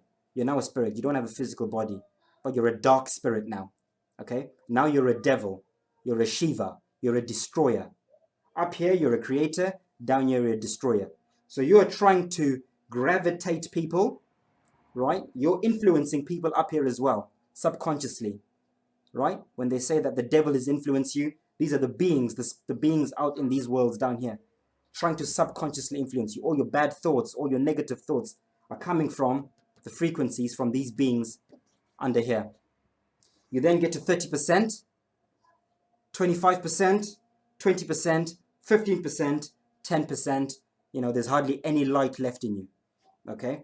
You're now truly, a fallen angel in the truest sense of the word. Okay? But then you work your way back up again. Once you're down here, right, the cycle of life, you can't be here forever. You've got to come back up again. But this is all happening over millions or thousands of years or whatever. Okay? You then come back up again, 15, you are ascending. You're now becoming a shooting star. You're shooting back upwards. Okay? You go through all the different rounds again, the reverse. You're here, then you're here, and then you incarnate where we are, okay? And then you get to the center. So those of us who are being drawn to goodness, to love, to truth, right? Those of us who are trying to change things for the better, okay? We are shooting stars. We are ascending, right, on the cycle of life. We're on our way up. And we're meeting in the middle with those descending. So you've got the good guys and the bad guys. And this is necessary for the cycle of life. This is duality. This is polarity. Good and bad. It has to happen. Fallen angels and shooting stars. Okay? Now remember, I put the suns on this side and the moons on this side. I did that deliberately. Okay? Except for that one. That one is a sun and the moon. Okay? So when you're ascending, when you're way out, the moons, the mothers, are portals out. The suns are gateways in. So those descending come through the sun. Those ascending go through the moon. Okay? Males inseminate. Females give birth. Okay? If you can see, this looks like a brain, the cosmic egg, with the center, right? You've got the left-hand path, male principles, right-hand path, female principles. Okay? This is where all that esoteric stuff comes in. For those who are not afraid to research that and to try and understand it. Okay? So this is where you come out from the moon side. So you incarnate here, or in this case, we're going through a very special time. We can actually physically walk into the Garden of Eden.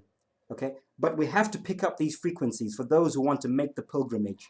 Not everyone will want to do this or can do this, but those who are ready to ascend, those who have learnt everything they need to learn, right? At the center, here where we are, there are those who are ready to move on to the next stage of life. Some need to incarnate, like I was saying, a few more times before they can move on. Okay? Others are ready to move on to the garden, to the center, to the next stage. I've done my time here. I feel like I need to move on. Okay? I need something new. I need a new experience. So this is where veganism comes in, or vegetarianism. This is where truth, love, and all those things come in, the garden, disconnecting from artificial, trying to connect with nature, sun gazing, loving animals and nature and all that. You're preparing yourself for the garden. You have to prepare yourself, because if you don't, you cannot be able to withstand the frequencies here, because the frequencies in this dimension are much, much, much higher. Okay? So if you want to make the physical pilgrimage here, you need to be prepared. Okay? Because if you don't, you will just get, your body and your soul will not, you get zapped and you'll just reincarnate back here again, back to square one. You'll die on your way there. Okay? Because the Van belt, the frequencies there, you will not be able to withstand them. So those of us, you hear me talking a lot about this pilgrimage to the North Pole. Follow the North Star when the time is right.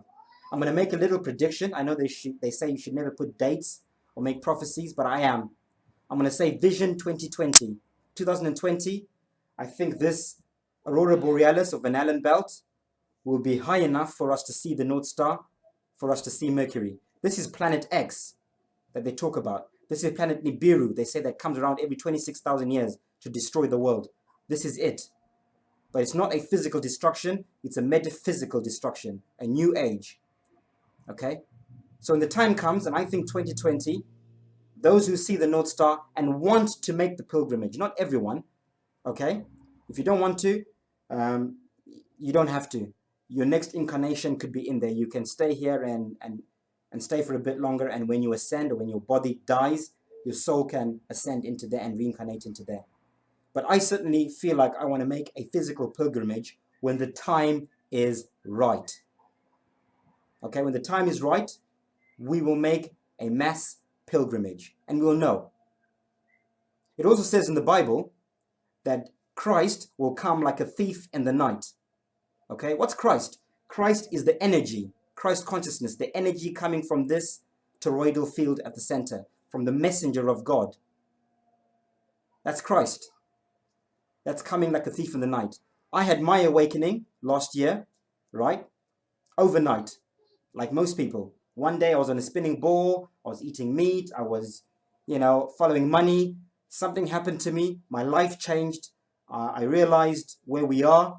We're not on a spinning ball. I changed my eating habits, etc., etc. My life changed. I became a better person. Okay? Christ got me. Christ consciousness came to me like a thief in the night. I wasn't expecting it, and it just happened. And I'm sure many watching this now have had a very similar experience. Okay? So this is where we are. Right? So, once you're there, you live out your life in the Garden of Eden. Okay? This is a very natural place. There's no technology. Well, there is technology, but it's more of a natural technology. It's a different type of technology. It's not artificial. Okay, nature has got magic. Magic exists, believe it or not, but I won't go into that now. It does exist. So the technology out here is a magical type of technology. It's not artificial like out here. Okay? So this place is not just sitting and gardening and doing nothing. There's a lot going on there. It's a beautiful place, the Garden of Eden. Okay? But you must be at the right frequencies. There's no hate there. There's no bad frequencies. Well, there is, but there is less. There's less duality there. Okay, it's not completely heaven, obviously, but it's closest thing we can get on earth to heaven.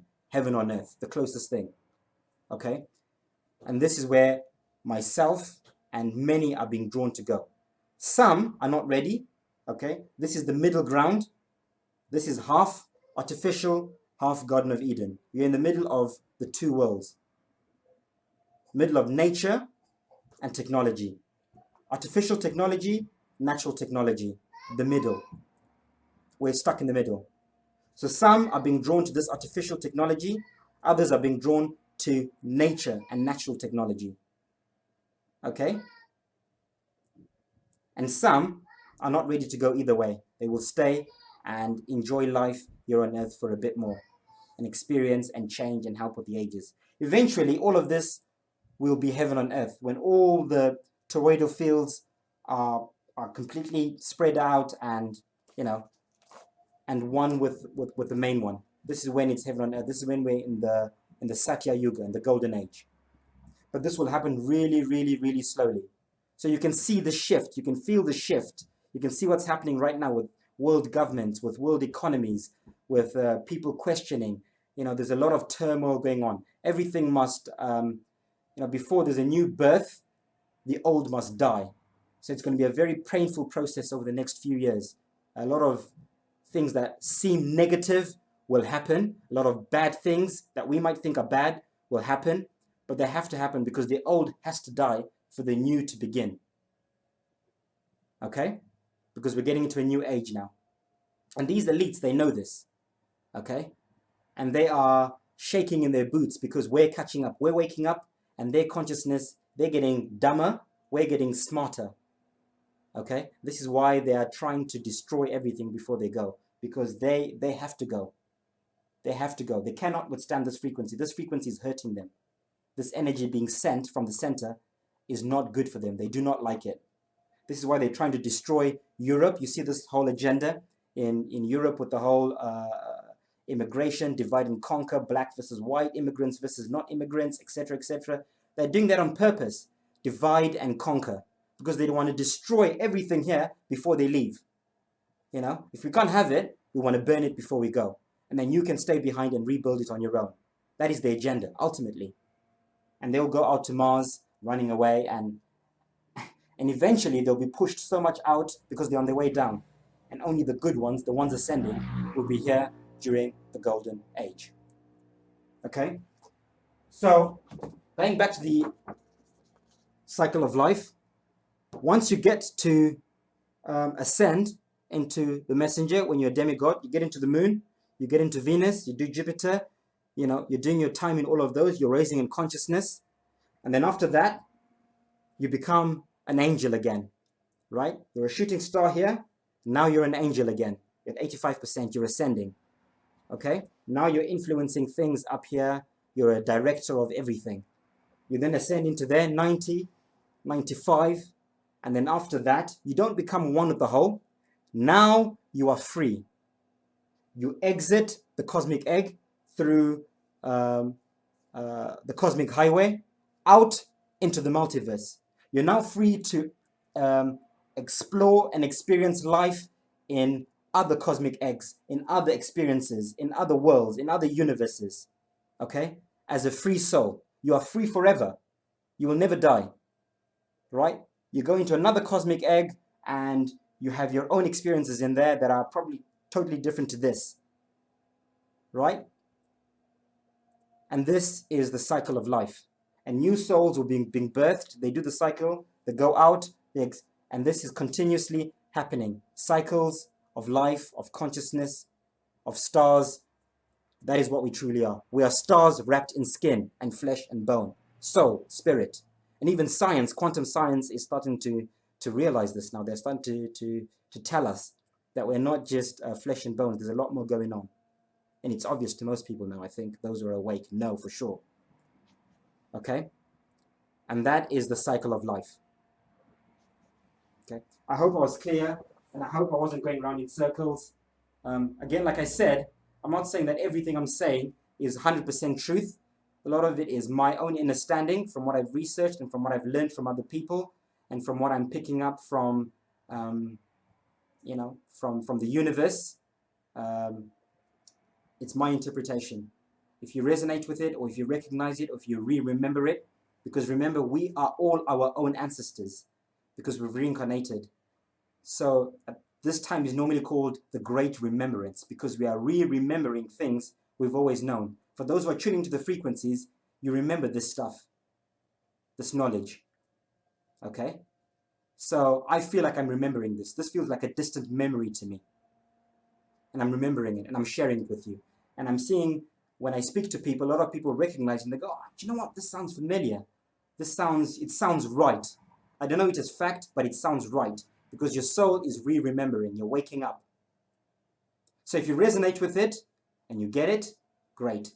If you don't, that's fine too. Okay? By the way, I also think that there are souls here on earth right now, right, who are here to help. So perhaps they've ascended already a few times. They may be a few steps ahead. They may be at the moon stage or at the Venus stage or even at the Garden of Eden stage. But they chose to reincarnate and come back here to where we are to help with the shift. These are what a lot of esoteric circles call the starseed children or the indigo children. These special children that are born special in a way, I guess. So these are the children that are here to help ascend the process. There are many people on earth right now who say, I was born and I don't feel like I belong here. I don't feel like I belong in a body. I don't feel like, I feel like I'm here for a reason beyond just living. There's something going on from when they're born. There are many of these people here. And those, many of you listening now will recognize what I'm saying.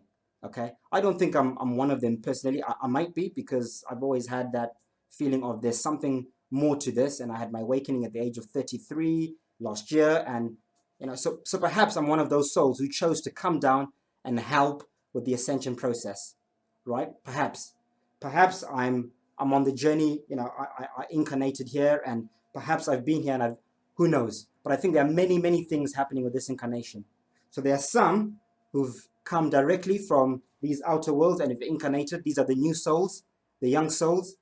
They are the old souls who've incarnated many times and who've learned, and they are now ready to move on.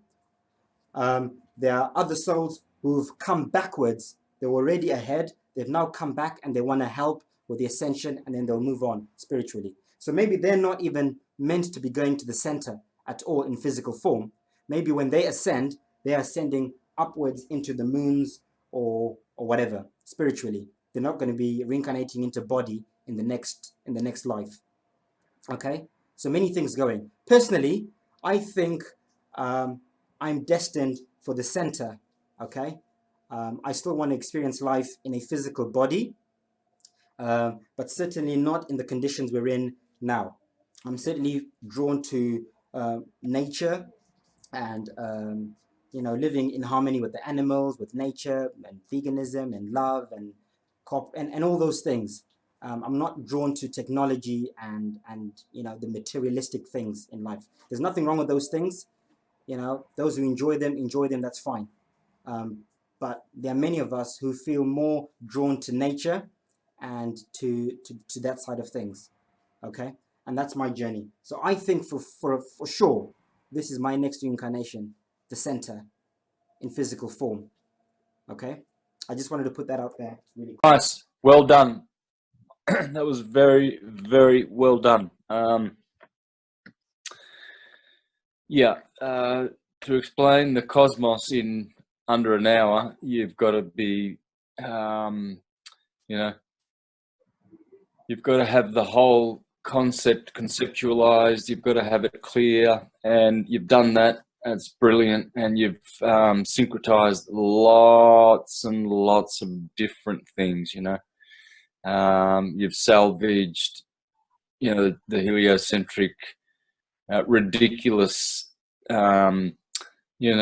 explanations, but you've found the truth in what they're trying to say and how to explain it properly, because this is what I do too.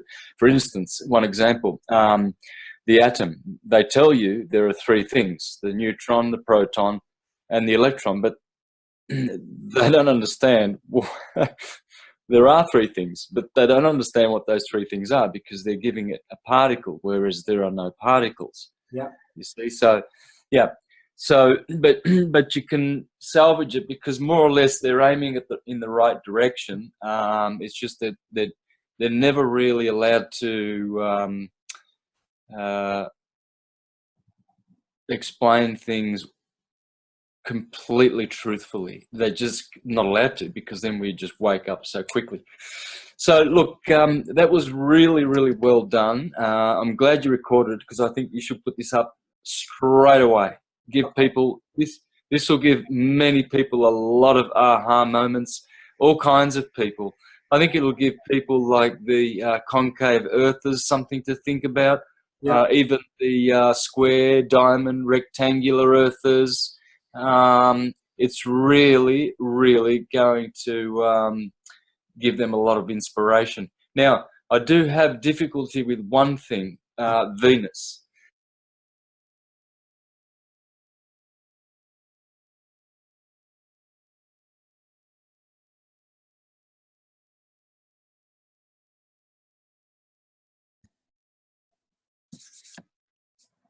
Hi guys, welcome back. Just want to kick off where we left off. I think Santos was about to explain a couple of points that he's picked up on that possibly need to be looked at on this cosmic egg model. But before I continue, I also just want to thank Santos, really. Everything I've presented over the last two presentations, most of the work is stuff that I've ripped off the research Santos has done. So I've hardly done any research. I've been watching a lot of your videos, Santos, and learning off you and learning off the syncretism, and then doing my own bit of research to add on to it. But I just want to give most of that credit to you, really, and say thank you. Yeah, the floor's yours. Thanks, Martin. I really appreciate that. It's good to see that my hard work has gone to this outcome. It's great to see the influence that it has. Well, what I was thinking of with your model was that Venus should go on the inside of the sun, or where Mercury is, I'm thinking, because they are considered to be personal planets in astrology. You've got to take a lot of astrology into account.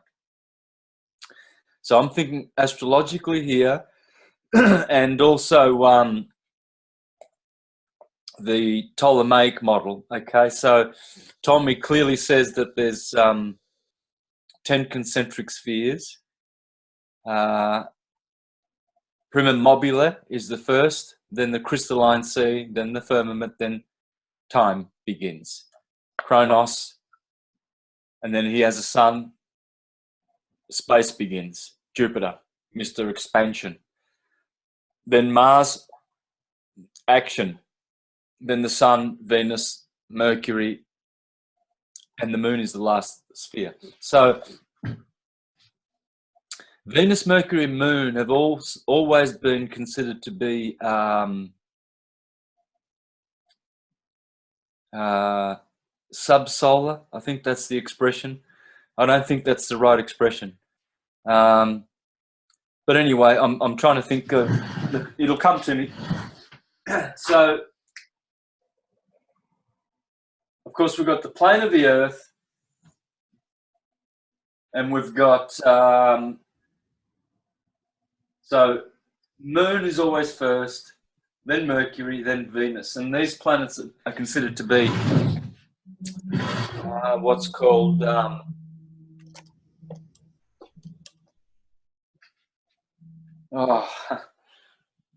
word just won't come. So we've got the sun here, then we've got Mars, Jupiter, then Saturn. Okay, so I can see what you're doing with the moon. It's in with the sun in the second sort of Taurus. You've got them nested.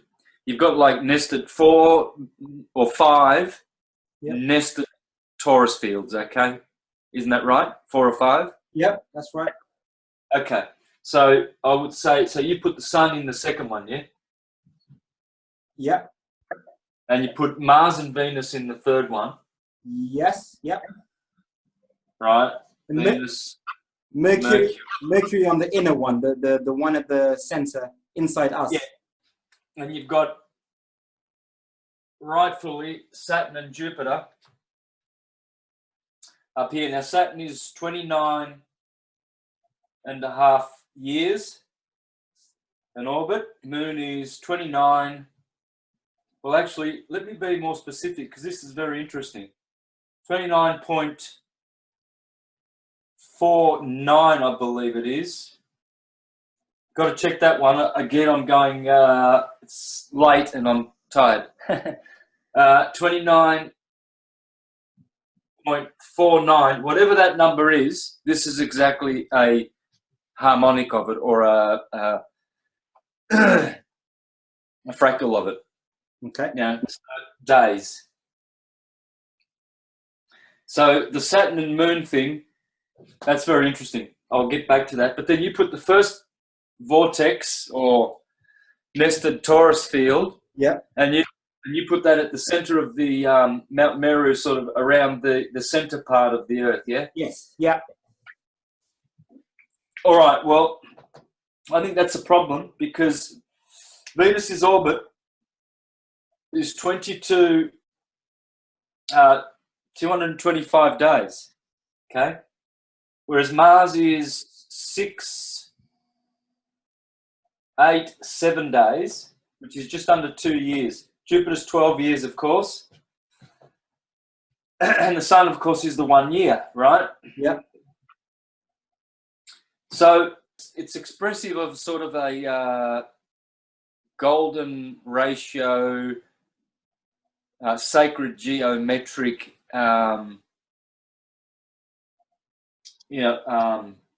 ratio of these planets, right? Order.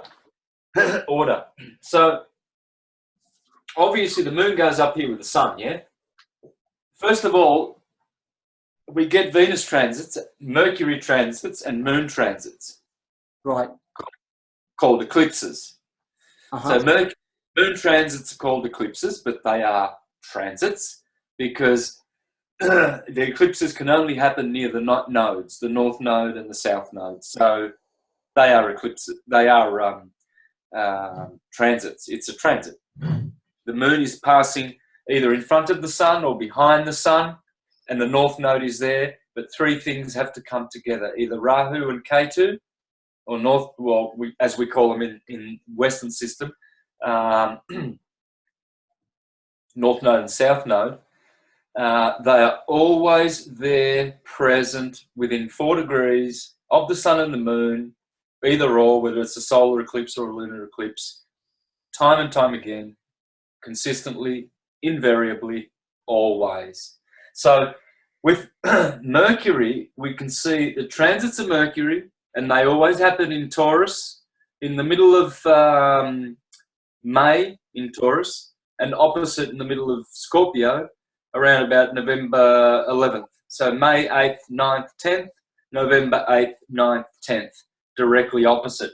And the Venus transits happen in Gemini and opposite Sagittarius. So December 10th and Gemini, and June, say 10th, June the 10th or 9th, I think it happened in 2012 and 2005, Venus, both transits were in Gemini, okay, around the 5th of June to the 8th of June. So the big boys,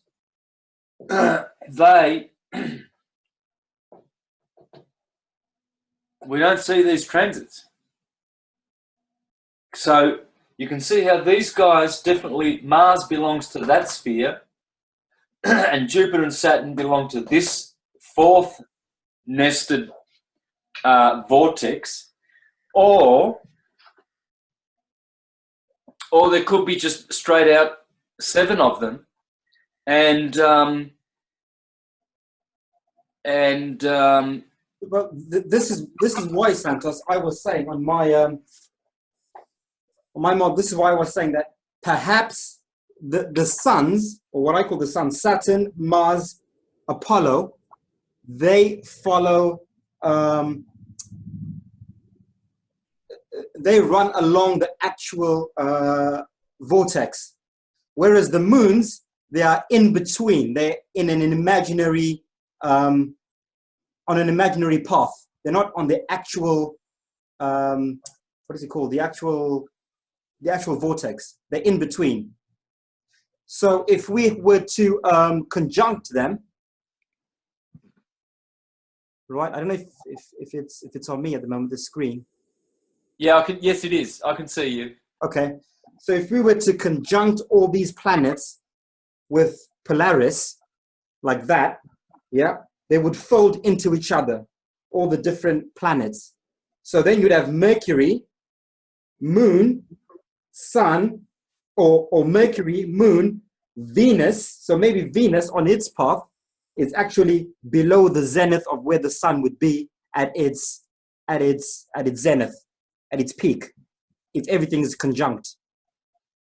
If everything was conjunct there, it would be Mercury, Moon, then Venus, then the sun above it at the top, and then you'd have Mars, Jupiter, and Saturn. So these ones are following that line, whereas these ones are actually in between. They're not actually following the line. They're in between the line. They're on an imaginary eclipse. Imaginary, I said that the suns and the moons behave differently. The suns are following that actual ecliptic path on the torus fields, and the moons are in the imaginary one. So there's another toroidal field that is maybe not as physical. It's more, it's transparent, that they follow. So if they're all conjunct along the axis and the sun is at its zenith, then and if you pull the moon in to where the axis is, the moon would fall slightly underneath the sun. I don't know if that makes sense. Yep, I get you. Yeah, what is the reasoning for having Venus outside of the sun? How do you... Only because I'm trying to understand if Venus was within our toroidal field, surely we should be able to see her more clearly as we see our sun and moon. The reason why we see our sun and moon so clearly is because they're within our toroidal field. So I would imagine that anything outside is why we see them as shimmering luminaries, because we're seeing them beyond our torus field. It's being obstructed by the toroidal field. That's why they look like they're shimmering in water, those suns and moons. It's because of that. So I'm trying to understand if Venus was within our toroidal field, surely we should see her a lot clearly, the same as we see our sun and moon. And if she is, and we don't, then why don't we? If she's within our toroidal field, if she's within our atmospheres, the thermosphere or mesosphere or wherever, surely we should be able to see her a bit more clearly, more often. Yep, I hear that. I'm just, being an astrologer, I see Venus and Mercury are always near the sun. Okay, so I'll give you an example. Okay. All right, these are some famous people I've got here. Let me see if I remember who. Oh yeah, I know who this one is. Marlon Brando. Okay, Arian.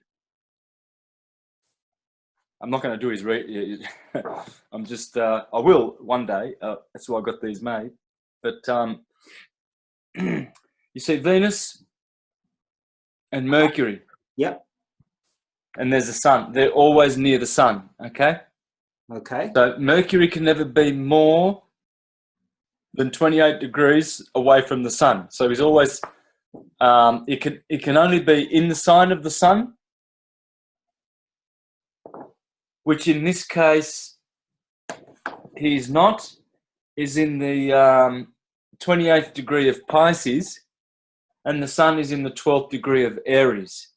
So they're still only 14 degrees apart from each other. That Mercury can only be another 14 degrees further away from the sun. Venus, 48, okay? So let's have a look at another chart. Who we got here? Elvis Presley. There's his sun. There's Mercury. there's Venus. Again, they're always near. And look, and all the other planets, Mars is way over here, Jupiter.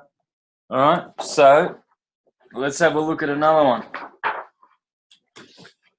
Who's it? Oh, yeah, this one is.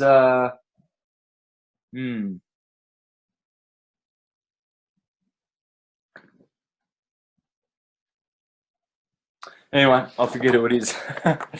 But so there's the Sun. There's Mercury. There's Venus. Venus is really, really. She's an evening star, as you can see. The Sun has set. Yeah. So, yeah. So in this case, Venus is setting after the Sun has set, obviously. So, but when she's here, she'll be rising in front of the Sun, right, at the ascendant, right? So, but she's behind the Sun now, right? So, but that's about as far as she can be, right? So this is the thing. I always see. Here's another one. There's the Sun. There's Mercury, close to the Sun. There's Venus, forward of the Sun. In this case, Venus was rising first, because she would have been about here, and the Sun would have been down about there, and then she's up here like that. There they are now. So she's forward of the Sun. So, but that's about as far as you'll ever see Venus. She can only be 48 degrees away from the Sun. So seeing this, what you're seeing is, as the Sun just keeps going like this, on the ecliptic, right ascending, on its azimuth, you see what's happened is you've got Mercury will come along like this. Well, I'll have to go slower. Sorry. So you've got Sun, going, and then Mercury will be doing this.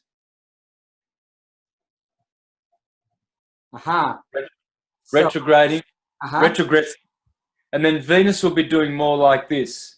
So start over here. Venus will be going like this. Retrogressing. So they're always. So you've got Sun and Mercury will always be there, 28 degrees. Venus will always be 48. Now, that's why you've got the transits. See, so this is why Venus really has to be this side of the Sun, inside the Sun from our perspective. So is it possible that maybe Venus and the Sun are both orbiting along our Taurus field, in our Taurus field? Because it still doesn't explain why we don't see Venus as clearly as we should. Because now what I'm seeing by what you've just said, you've just clarified something for me there. No, we'll see. I don't. When you show that movement of Mercury that Mercury makes, that's because Mercury at the center, obviously, has got a shorter circuit to make. Okay, so Mercury's circuit is much shorter. Hence, you'd see that movement that you're talking about, that retrograde movement, because, you know, Mercury's circuit is so much shorter than any of the other rings because it's the smallest toroidal field. Okay, it's the smallest circuit. And the moon, if the moon is just here in between, so let's say the Sun is here on this toroidal field, right? I'm putting the moon literally just after the Sun. I mean, Venus just after the Sun, literally just behind. And maybe she's moving at a similar speed to the Sun, or, you know, picking up and dropping off with the Sun. So maybe Venus, she follows the Sun quite closely as she orbits around her imaginary orbit, just after our toroidal field. Not as far as Mars, who's actually on the chariot of the toroidal field on the outside. So Mars is further, whereas Venus is closer to our toroidal field than the outer toroidal field.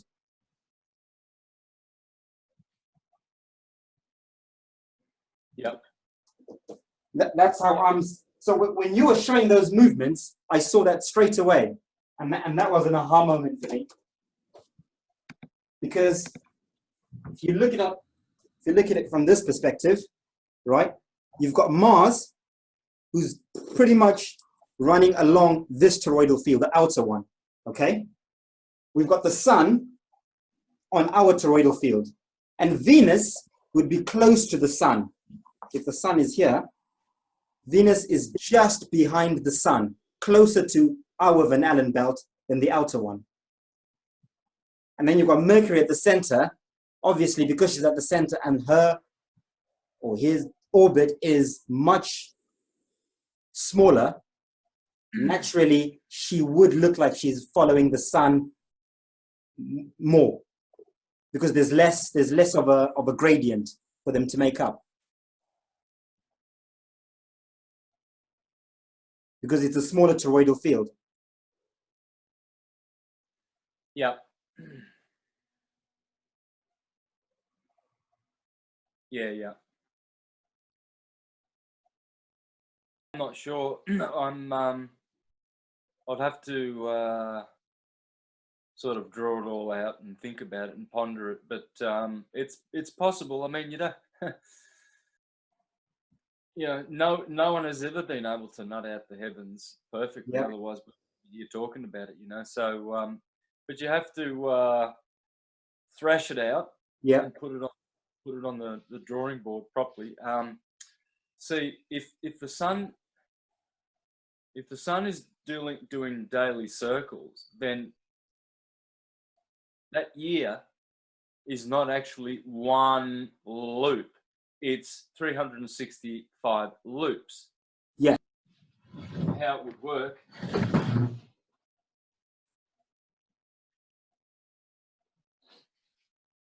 So you'd have the North Pole and you'd have, say, Earth is like that.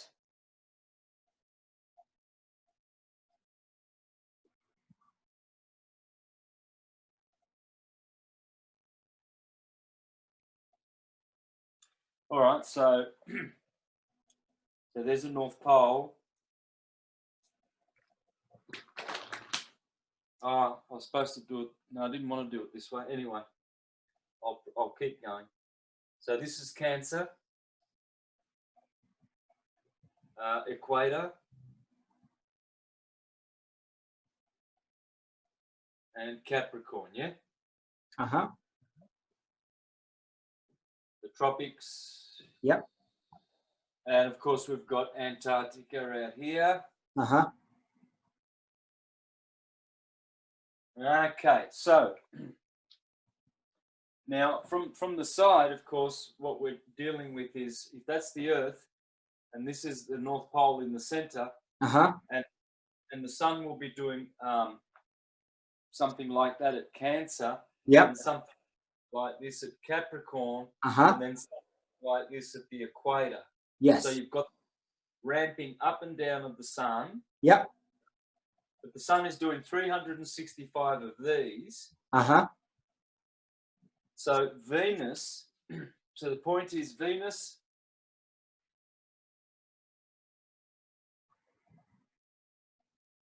okay. So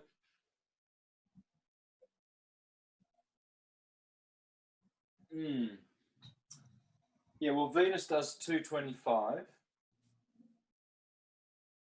So what you've got then is you've got, say, on December 21st, the Sun hits the Tropic of Cancer, Capricorn, and Australia will be down here, say, like that. And then 3 months later, gets to the equator, and that'll be March 21st, the equinox. 3 months later, it gets to Cancer, June 21st, solstice, summer solstice.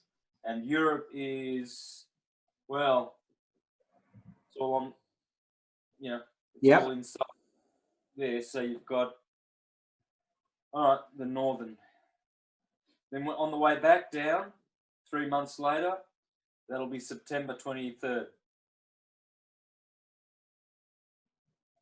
So equinox, solstice, solstice. Mm-hmm. So if the sun is out here at the Tropic of Capricorn, Yep. in December, and then it's over here in June at the solstice, and that's 6 months there, and that's 6 months there. So it's doing 365 of these every year, and Mercury and Jupiter and Venus. Okay. Okay, so Mercury and Venus. So Mercury is at the center, the North Pole. So Mercury is within that first ring. That's Mercury's transit in there. Mercury is here. Sun is out here. Moon is also here too, yeah? The limit of the sun, yeah? The sun does not go out here. So if that's the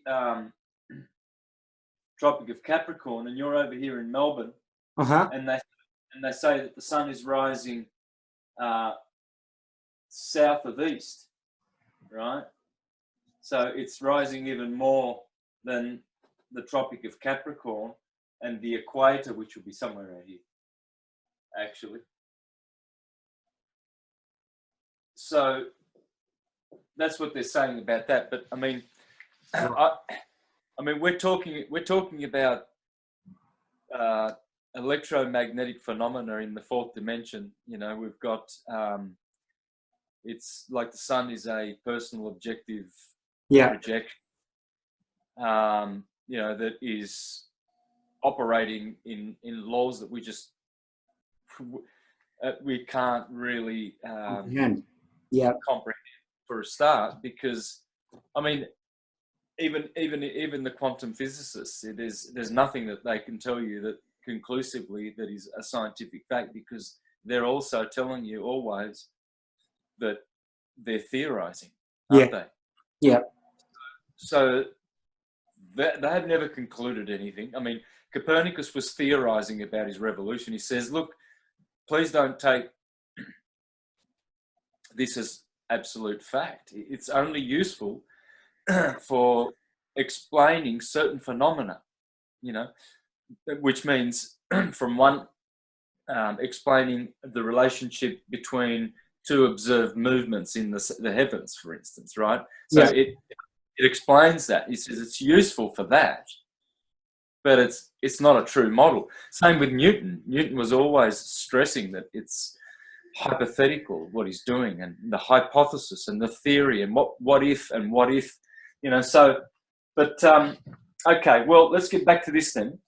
So we've got three objects here. Mercury, always inside the tropics. He never comes out to the tropics, yeah? Yeah. Never comes from there to there. No. Okay, so Mercury's always around here. And then you've got Sun and Moon. This makes sense. This makes sense. This makes sense. Okay, to me, right? But to have Venus out here with Mars in the third Taurus field, nested. Did you say there were 4 or 5? Sorry. There are 4 inner ones. What I was saying was that if that is our Taurus field, okay, and the sun is either on it or just inside the Taurus field and running along it on the spiral like that, which is why we see the sun, because it's just inside or it's on it, I'm saying Venus would be just on the other side, touching it. They're pretty much almost touching, just divided by the Taurus field. So they're quite close to one another. Okay? And then the next Taurus field is here, and this is where Mars would be, out here on the next toroidal field. So technically, Venus and Mars are in the same jurisdiction, Sun and Moon, but Venus is very close to Apollo. They're almost following the same path. They're always together because they're just on the other side of our toroidal field, and the sun is just on the other side. That's the affair that Apollo and Aphrodite are having in Greek mythology.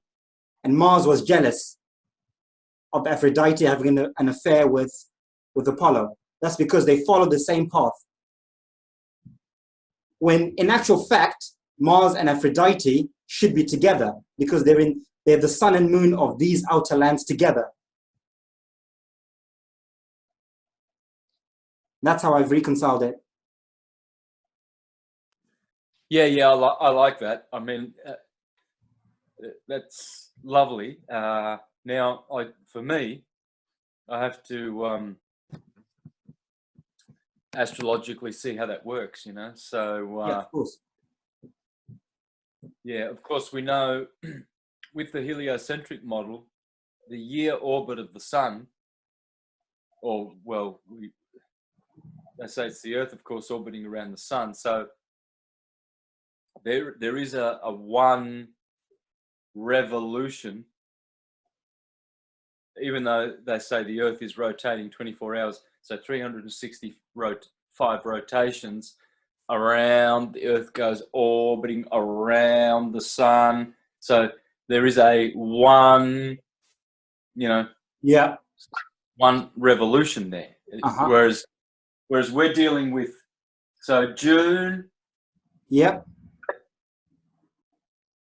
September, December, and then it winds back in.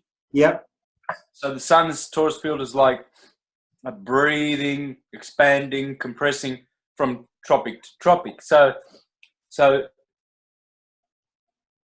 knowing this, it's easier to fit Venus into that outer ring with Mars, because now we see that Venus is also going around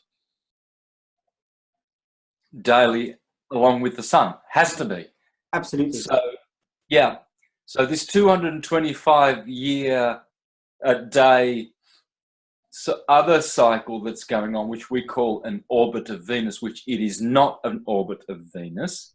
Yeah. That must have to do with it just has to do with where Venus goes from evening to morning star. It's just she has to retrogress. Yeah. You know, so she advances in front of the sun 48 degrees when she's direct. Then she retrogresses and she's behind the sun 48 degrees. Then she's going direct again. And then she'll be advancing in front of the sun 48 degrees. Then she'll go stationary. Then she has to retrogress. So she's doing this in a pattern with the sun. It's like almost like a pendulum.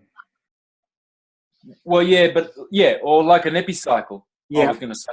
That's it. Like an epicycle. Yeah. So she's also doing the same thing as the sun every day, but it's variable speed that she's just doing that. So as the sun's cruising along this way. Yeah. And as you said, this is 1,000 miles an hour. Yeah. Give or take. Yeah. So Venus is outside here, not in this part of the vortex. She's in a second nested torus field. And so what she'll be doing is she'll be advancing like this. She's going faster than the sun, then she'll go stationary. The sun's always going the same pace. Yes. Always marking the same time. Yeah. Venus will be going like that. Yep. And then the sun will be here and then she'll go back here. But she's not actually, well, yeah, she is physically going back. But that's cool because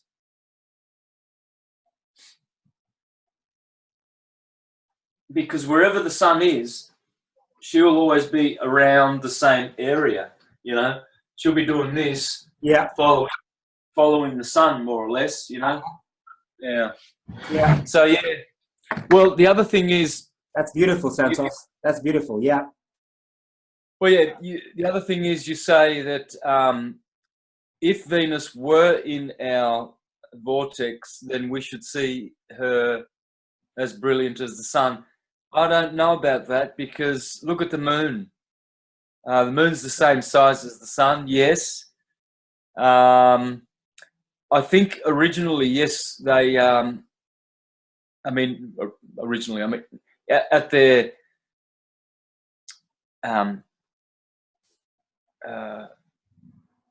I guess at the focal point where they project onto.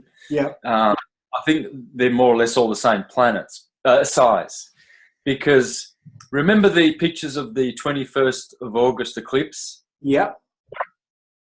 And whatever it was that passed in front of the sun, well, actually, no, the one that was the year before, the March 20 on the equinox of 2015, that eclipse happened in conjunction with Ketu, the south node. Right. And you saw like these little beads of condensed water in the sky, you know, like drops of water passing in front of the sun, causing the eclipse. Yeah. Yeah. I remember that. Yeah, and we saw the same thing with the August 21st eclipse. Yeah. You see the sun like that, and then you definitely see something covering it like that, but from other angles, people saw something like that going past the sun, and as soon as it got in the center, it created the eclipse. Yeah. So the sun is a source projection, a source objective projection, right? So the center of the sun is probably just like a really, well, it'd have to be much smaller than the body that we see. We call. Yeah. Huh? Yeah. Yeah. Yeah. So I think they're all about that size, right?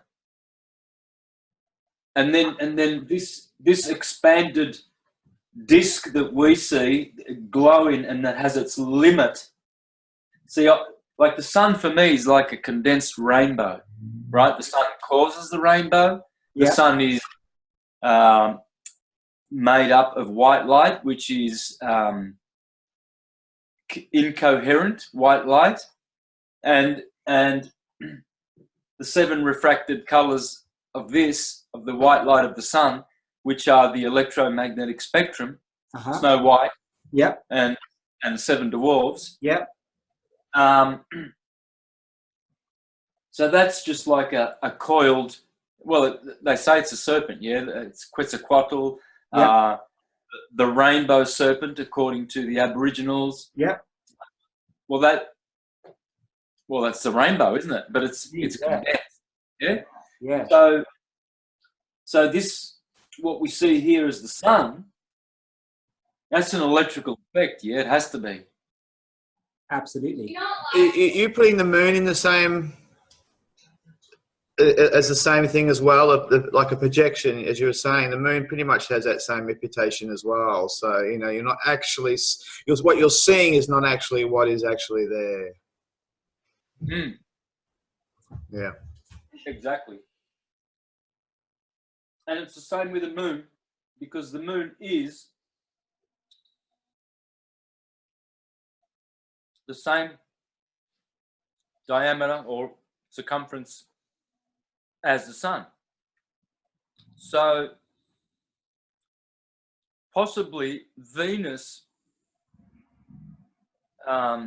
if we saw her in the same context as we see the sun, it would probably appear like this as well. So you're saying, obviously, the reason why those planets are like stars, wandering stars, is because they all belong to the other 3 concentric nested torus fields that make up this big Anu, which is actually what the word is. Anu. That's what one of the words for the torus field, the original. So, and of course, this has got Uranus. Yeah. Of course, yes. All right. Yep. And Uranus is the firmament. We know that. Yep. Uranus had a son, and his name was Kronos. Yes. Kronos castrated his father Uranus. Uh-huh. Right. Well, Kronos is Saturn. temp. Yep. Yep. So let's just call him what he is. Time. Uh-huh. Right. And then time beget some children that he swallowed. Uh-huh. Because that's what time does. Time begets children and then they die and you get swallowed up, Yeah. back out of the time matrix again. Well, then that's the son of Saturn is Jupiter, or son of Kronos Yeah. in the Greek is Zeus. Uh-huh. So that would be space, because good old Jupiter in astrology is what? Expansion, expansiveness. Uh-huh. So you got time. So that is the Trinity, and Uranus, Anu, is this magnetic vortex. Or vortex. I was going to say firmament, but it's firmament is not as general as I would call it. Generally, it's an Anu, multi-dimensional, Uh-huh. electromagnetic torus body. Why I say multi-dimensional is because, well, there you've just described 4 dimensions, haven't you? Yeah. Each torus is a dimension. Yeah. So you'd be suggesting that Venus and Mars in that 3rd torus field, Yeah. that'd be they are in another dimension. In fact, they are. Yeah. That's what Ptolemy says, that these they are spiritual bodies and entirely luminous and conscious beings. So, yeah. Wow.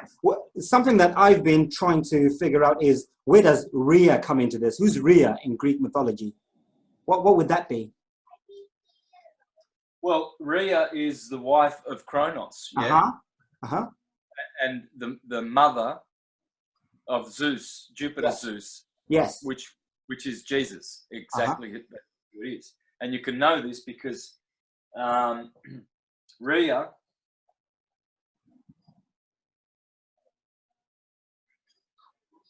Rhea becomes Mother Rhea, Maria, Uh-huh. and her husband Saturn, Kronos, Set becomes Seth, Seth,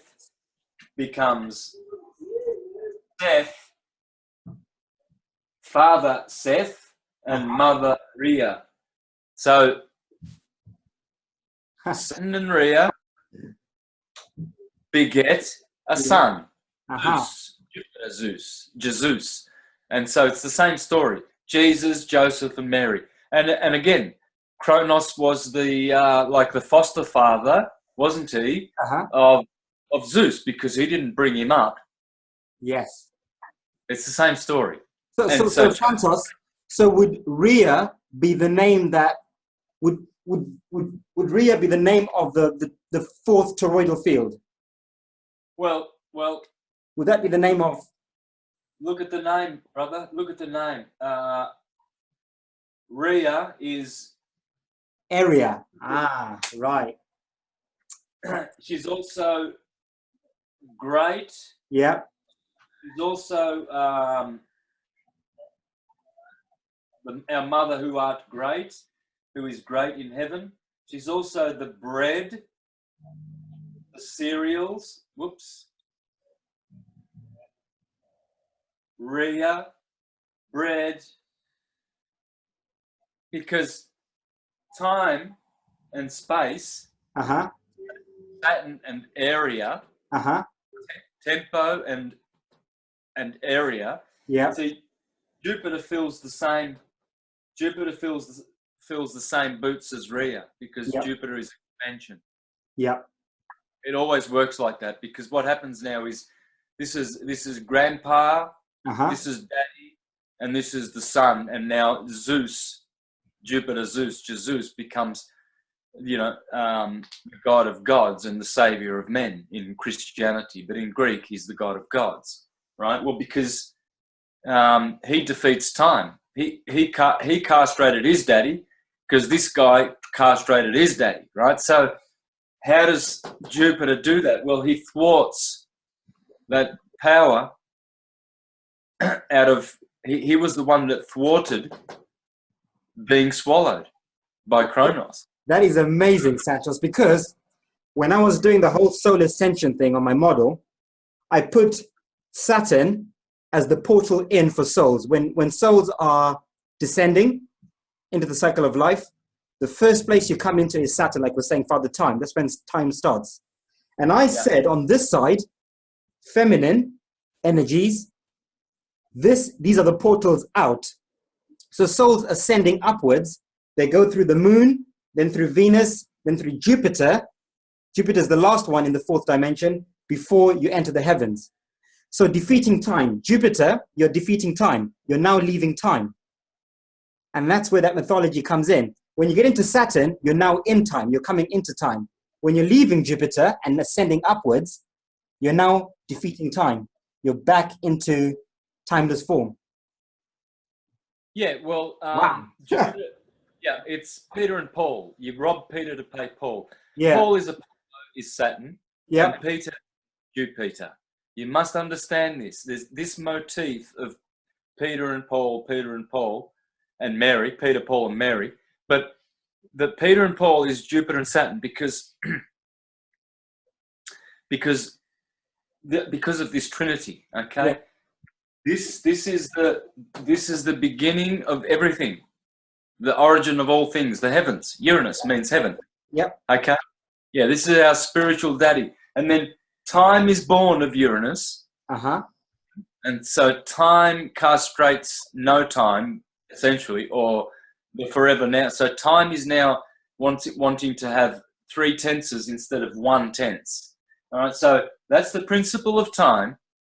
And then because time swallows everything up, in order for things to exist without being swallowed up the instant they are born, you need the principle of Jupiter. So Jupiter is a principle. It's a universal principle. Uh-huh. Okay. Just as Saturn is. It's the principle of spaciousness, volume. And that's why he's associated with Vulcan. Volcanoes produce volume because they are magnetic. Magnetism is totally responsible for what we call space, volume. So Jupiter is Volcan, volume, and he is space, as so is Rhea. You have to look at the roots of the words, and you've got to know the archetypes. It's always these two twins or trinities. It's always tightly connected to a trinity or a duality, twins. Okay. So so one is a malefic, Saturn, greater malefic, because time, we have to defeat time, man. We've got to go into the eternal forever now, rather than being lost in the past and anxious about the future. Yeah. And never settled in the now. Why don't we just eliminate all that regret of the past, anxiety for the future, and discombobulation of not knowing who we are, why we are, where we are, ever in the now.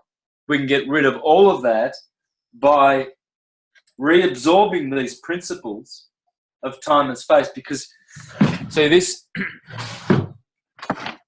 all of this is frequency. Yeah, frequency is time. Uh-huh. It's all vibration. Yeah. Yep. And frequency. So you've got a sine wave, and so here you've got space, wave amplitude, and here you've got Whoops. Time, wavelength. This is vibration and frequency, you see. So time, Saturn's marking time, and Jupiter is making space for the time to manifest in. So they are father and son. They castrate each other. It's just like Cain kills Abel. Isaac tries to kill Esau. They're not killing each other literally, Yeah. because it's not. It's talking about this. One brother has to kill the other brother. You know, positive must kill negative, otherwise it can't go back to be positive again. And they're changing natures, flipping over. Radharani and Krishna, you know, Mary and Jesus, and it's all basically just the yin and the yang. And you've got source light and force light. And so I forget the point I was making, but anyway, I think I finished what I wanted to say. So that principle, that is the principle. So having Saturn and Jupiter on the outside ring makes a lot of sense, because Saturn is the beginning of all things. All things begin in Saturn. But then they say all things begin in Jupiter, because Jupiter is air. Well, air is hot and moist. Yeah. And hot and moist are the two benefic humours of Jupiter. So, whereas Saturn is cold and dry, so time, it's cold and dry, man. There's no doubt about it, isn't it? Yeah. Space is hot and moist. Yeah.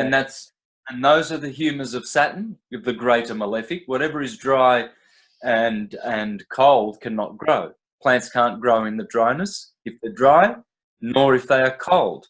They need Jupiter, which is the two good humours, which are heat and moisture, right? So, and that you see how heat creates expansion, whereas coldness contracts. So is that also reminiscent of the toroidal fields breathing in and out, creating the ages? So when Yep. the torus fields are outwards, that is the expansion, is it, as you're saying? And then when they come back in, and we're in the dark age of consciousness, this is when Saturn is ruling, cold and dry time. Yeah, So well, during the Saturn golden ages, Jupiter is king. Jupiter is the one ruling the energy. And during the darker ages of consciousness, when all the toroidal fields have closed everything in, this is when Saturn is ruling. Yeah. Saturn is the contracting in breath, Yep. and Jupiter is the expanding out breath. And the Taurus field is always doing this. Hence, you have the tides Yep. of the ocean. You have the earth heaving and then resting and heaving. The earth is always. I learnt this when I was selling a house, new home salesman. I did that for 4 years. And you had to go out and do testing the ground, the soil, the quality of the soil. Was it A soil? Was it B? And all different grades of soil to build on. So the builder knew how much to put in the foundations. Yeah. And but I learnt about this heaving. You see, Yeah. certain soils heave a lot in the summer and in the summer. Yep. Sorry, in the winter with all the moisture, and then in the summer they withdraw, and so the house can get cracked. It can crack with certain kind of soils.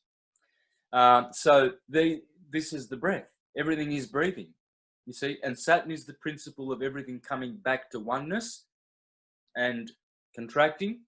Hence, Saturn is strict, stern, disciplined, has boundaries, clear boundaries, right? Whereas Jupiter is expansive, loose, and the opposite. So it's always Peter and Paul. So right now, as we speak, as we say, we're on the upward cycle of consciousness. Jupiter is on her way to taking over from Saturn, basically. Yep. That's a good way to put it, right? Well, Jupiter's never going to defeat Saturn or vice versa. Yeah, they work in tandem, obviously, breathing in and out, like you're saying. Yep. But now the breath is going outward, isn't it? Whereas we were breathing inward consciously, we're now breathing outward consciously. We're now expanding, heading towards the golden age, so to speak, of openness, of no toroidal fields, we're all one, the whole mandala, all the worlds, we're all connected, we're all one, open. Yep. So Saturn was the ruler of the golden ages, not Jupiter. Jupiter caused all the 4 seasons, according to Virgil. Yeah. So it's the other way around. No, it's correct how you had it. I have to add this to it because you have to understand that what you said is correct. Yes, but in another modality, it's the other way around. Depends on which modality. Okay, so Saturn. When Jupiter castrated Saturn, the golden age ceased and the 4 seasons began. Okay, because that expansion of Jupiter unbalanced the ages. Okay, but in another modality, Jupiter is the finer one. He is the greater benefic and Saturn is the greater malefic. So Jupiter is the one that you go to St. Peter at the pearly gates. See, if you look at the, it's interesting, I'm going to do a show on this. This is the Dendera stone of Egypt. Okay. Now, on here, there are all the 48 original constellations, starting at Aries, just as I do all my maps, all my charts. Cancer, Libra, there's the scales. You can see the green scales there. All the green ones in here. Yep.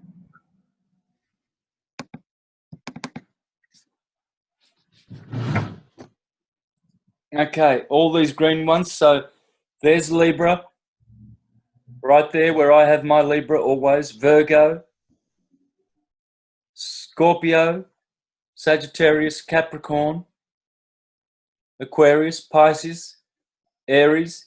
Now, they've got all of these deacons, 36 deacons. So I'm going to do a presentation on this showing that this was around for thousands and thousands of years, and all these signs are exactly the same as the modern ones today. No difference at all. Not a bit of difference. The only discrepancy is a couple of the deacons of Libra. I can't seem to find them on the Dendera stone, but all the rest, they're all there, all right, intact. So this absolutely smashes these guys who say that the Greeks added Libra 2,000 years ago. Well, this is more than 5,000 years old, and there's Libra, you know, and certain deacons and certain things were added. Well, this is the oldest, and it's the same. It's exactly the same as the Ptolemy system. Ptolemy actually gives us a list of the 48 constellations, the 36 extra zodiacal deacons, and the 12 zodiacal. Now, I forget why I pulled this out. I was going to say something. Can you bring me back to the subject? Why did I come to this? Saturn and Jupiter. We were explaining the ages. We were saying that Jupiter was expansive, of course, and Saturn was restricting. But I must say, Martin, the restriction is also sometimes needed in the sense of how you understand Saturn in the sense, because as I said, he gets a lot of bad vision and, of course, everyone, you know, the Satan thing and everything else, blah, blah, blah. But he is also a needed and can also be a gift in many ways if you actually understand sometimes what these planets are representing. Yeah. And that's that trinity there that Santos was pointing out, just the Jupiter and the Saturn, the two planets together. I mean, that's like the mother lode of all astrotheology, that those two together, they really do sing in so many areas. When you understand that, Uranus, Saturn, Jupiter. Now, I remember why I pulled this out. At the bottom here, at the Tropic of Cancer, Saturn rules in winter. He rules Capricorn and Aquarius. So he's always down the bottom, down in hell, where Satan is supposed to be, always here, ruling these 60 degrees of the ecliptic, from the Tropic of Capricorn all the way to the 20th of February, from the 21st of December, that there. And here, this is where all the good stuff happens in Sagittarius, who is ruled by Jupiter. So you see, Sagittarius and Jupiter, this is the ninth sign, the ninth heaven. And so Jupiter is Peter, Saint Peter, at the pearly gates. So when you actually, all the ancients and the Neoplatonists said that the souls incarnate at the Tropic of Cancer, come through into the solar system, at the Tropic of Cancer, and that's where the moon rules, and leave at the rings of Saturn at the Tropic of Capricorn. But just before Saturn gets his rulership here in Capricorn and Aquarius, Saint Peter, Jupiter, is here in heaven at the pearly gates. This is where you go to the ninth heaven, to Jupiter's sign. And the deacons, interesting that the deacons of Sagittarius, one of them's called the harp, lyra, with Vega in it. Lyra is, in other words, a guitar. Yeah. So what do you see people doing at the gates of near the pearly gates in heaven? You see them playing a harp. Yeah. And then there's another deacon called Ara, which is an altar. And it's called the censer, or the incense holder or vessel. And this is where Zeus, Jupiter, offered incense on the altar to the gods just before he was going to defeat Kronos, his father, and the Titans. So the Olympians, they offered at the altar, Ara, in heaven, Zeus, Jupiter, before he defeated, Jesus. Juice. I like that. Juice. You worship a juice, you're Jesus. So you see, here we have all the themes. Sagittarius. This is also in astrotheology. Sagittarius is the Garden of Gethsemane and the Mount of Olives, because Sagittarius rules the back of your head here, where you have two olives.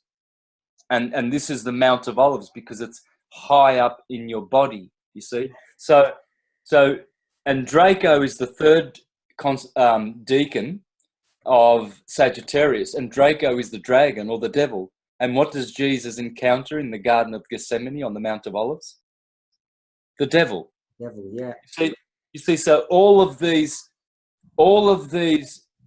deacons and the whole story of Sagittarius and the rulership of Jupiter, just before the sun hits the Tropic of Capricorn, where Saturn begins on the 21st of December, just before that is where all the heavenly action occurs. And that's what the ancients say, that through the arrow of the Sagittarian, you send your wishes and you send your hopes, and you are saved by that deliverer. He is the delivering sign. It's called the delivering sign. So when you get to know all this, I've got so much information that I'm going to take out of this, showing that what they're describing here is the 48 constellations. They are the 48 organs in your body. Okay, Aries is the cerebrum, right? Wow. Leo is the heart. So they're describing, explaining, and modeling field mechanics. It's torus field energy. They're describing it. They're modeling how it works, and they're telling you where all the positions of the 36 deacons are indicating what archetypal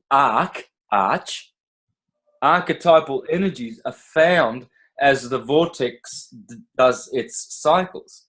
And so in every wave and in every field, when energy is traveling through the field, it does this. This is what the Egyptians are telling us here. They didn't make the ecliptic and the constellations, and they didn't design any of this. This is how things work. This is like a blueprint of things that how energy actually works. This is the original quantum mechanics. Yeah. Yeah, it's the only way to model, because what you're doing, see, with your model, you've got 4 nested torus fields. Well, have a look at an atom. Don't they have different rows of electrons? You've got the first one, the shell. Yeah. How many shells do they have? 10? Or they have about 4 shells, yeah? Yeah. Yeah.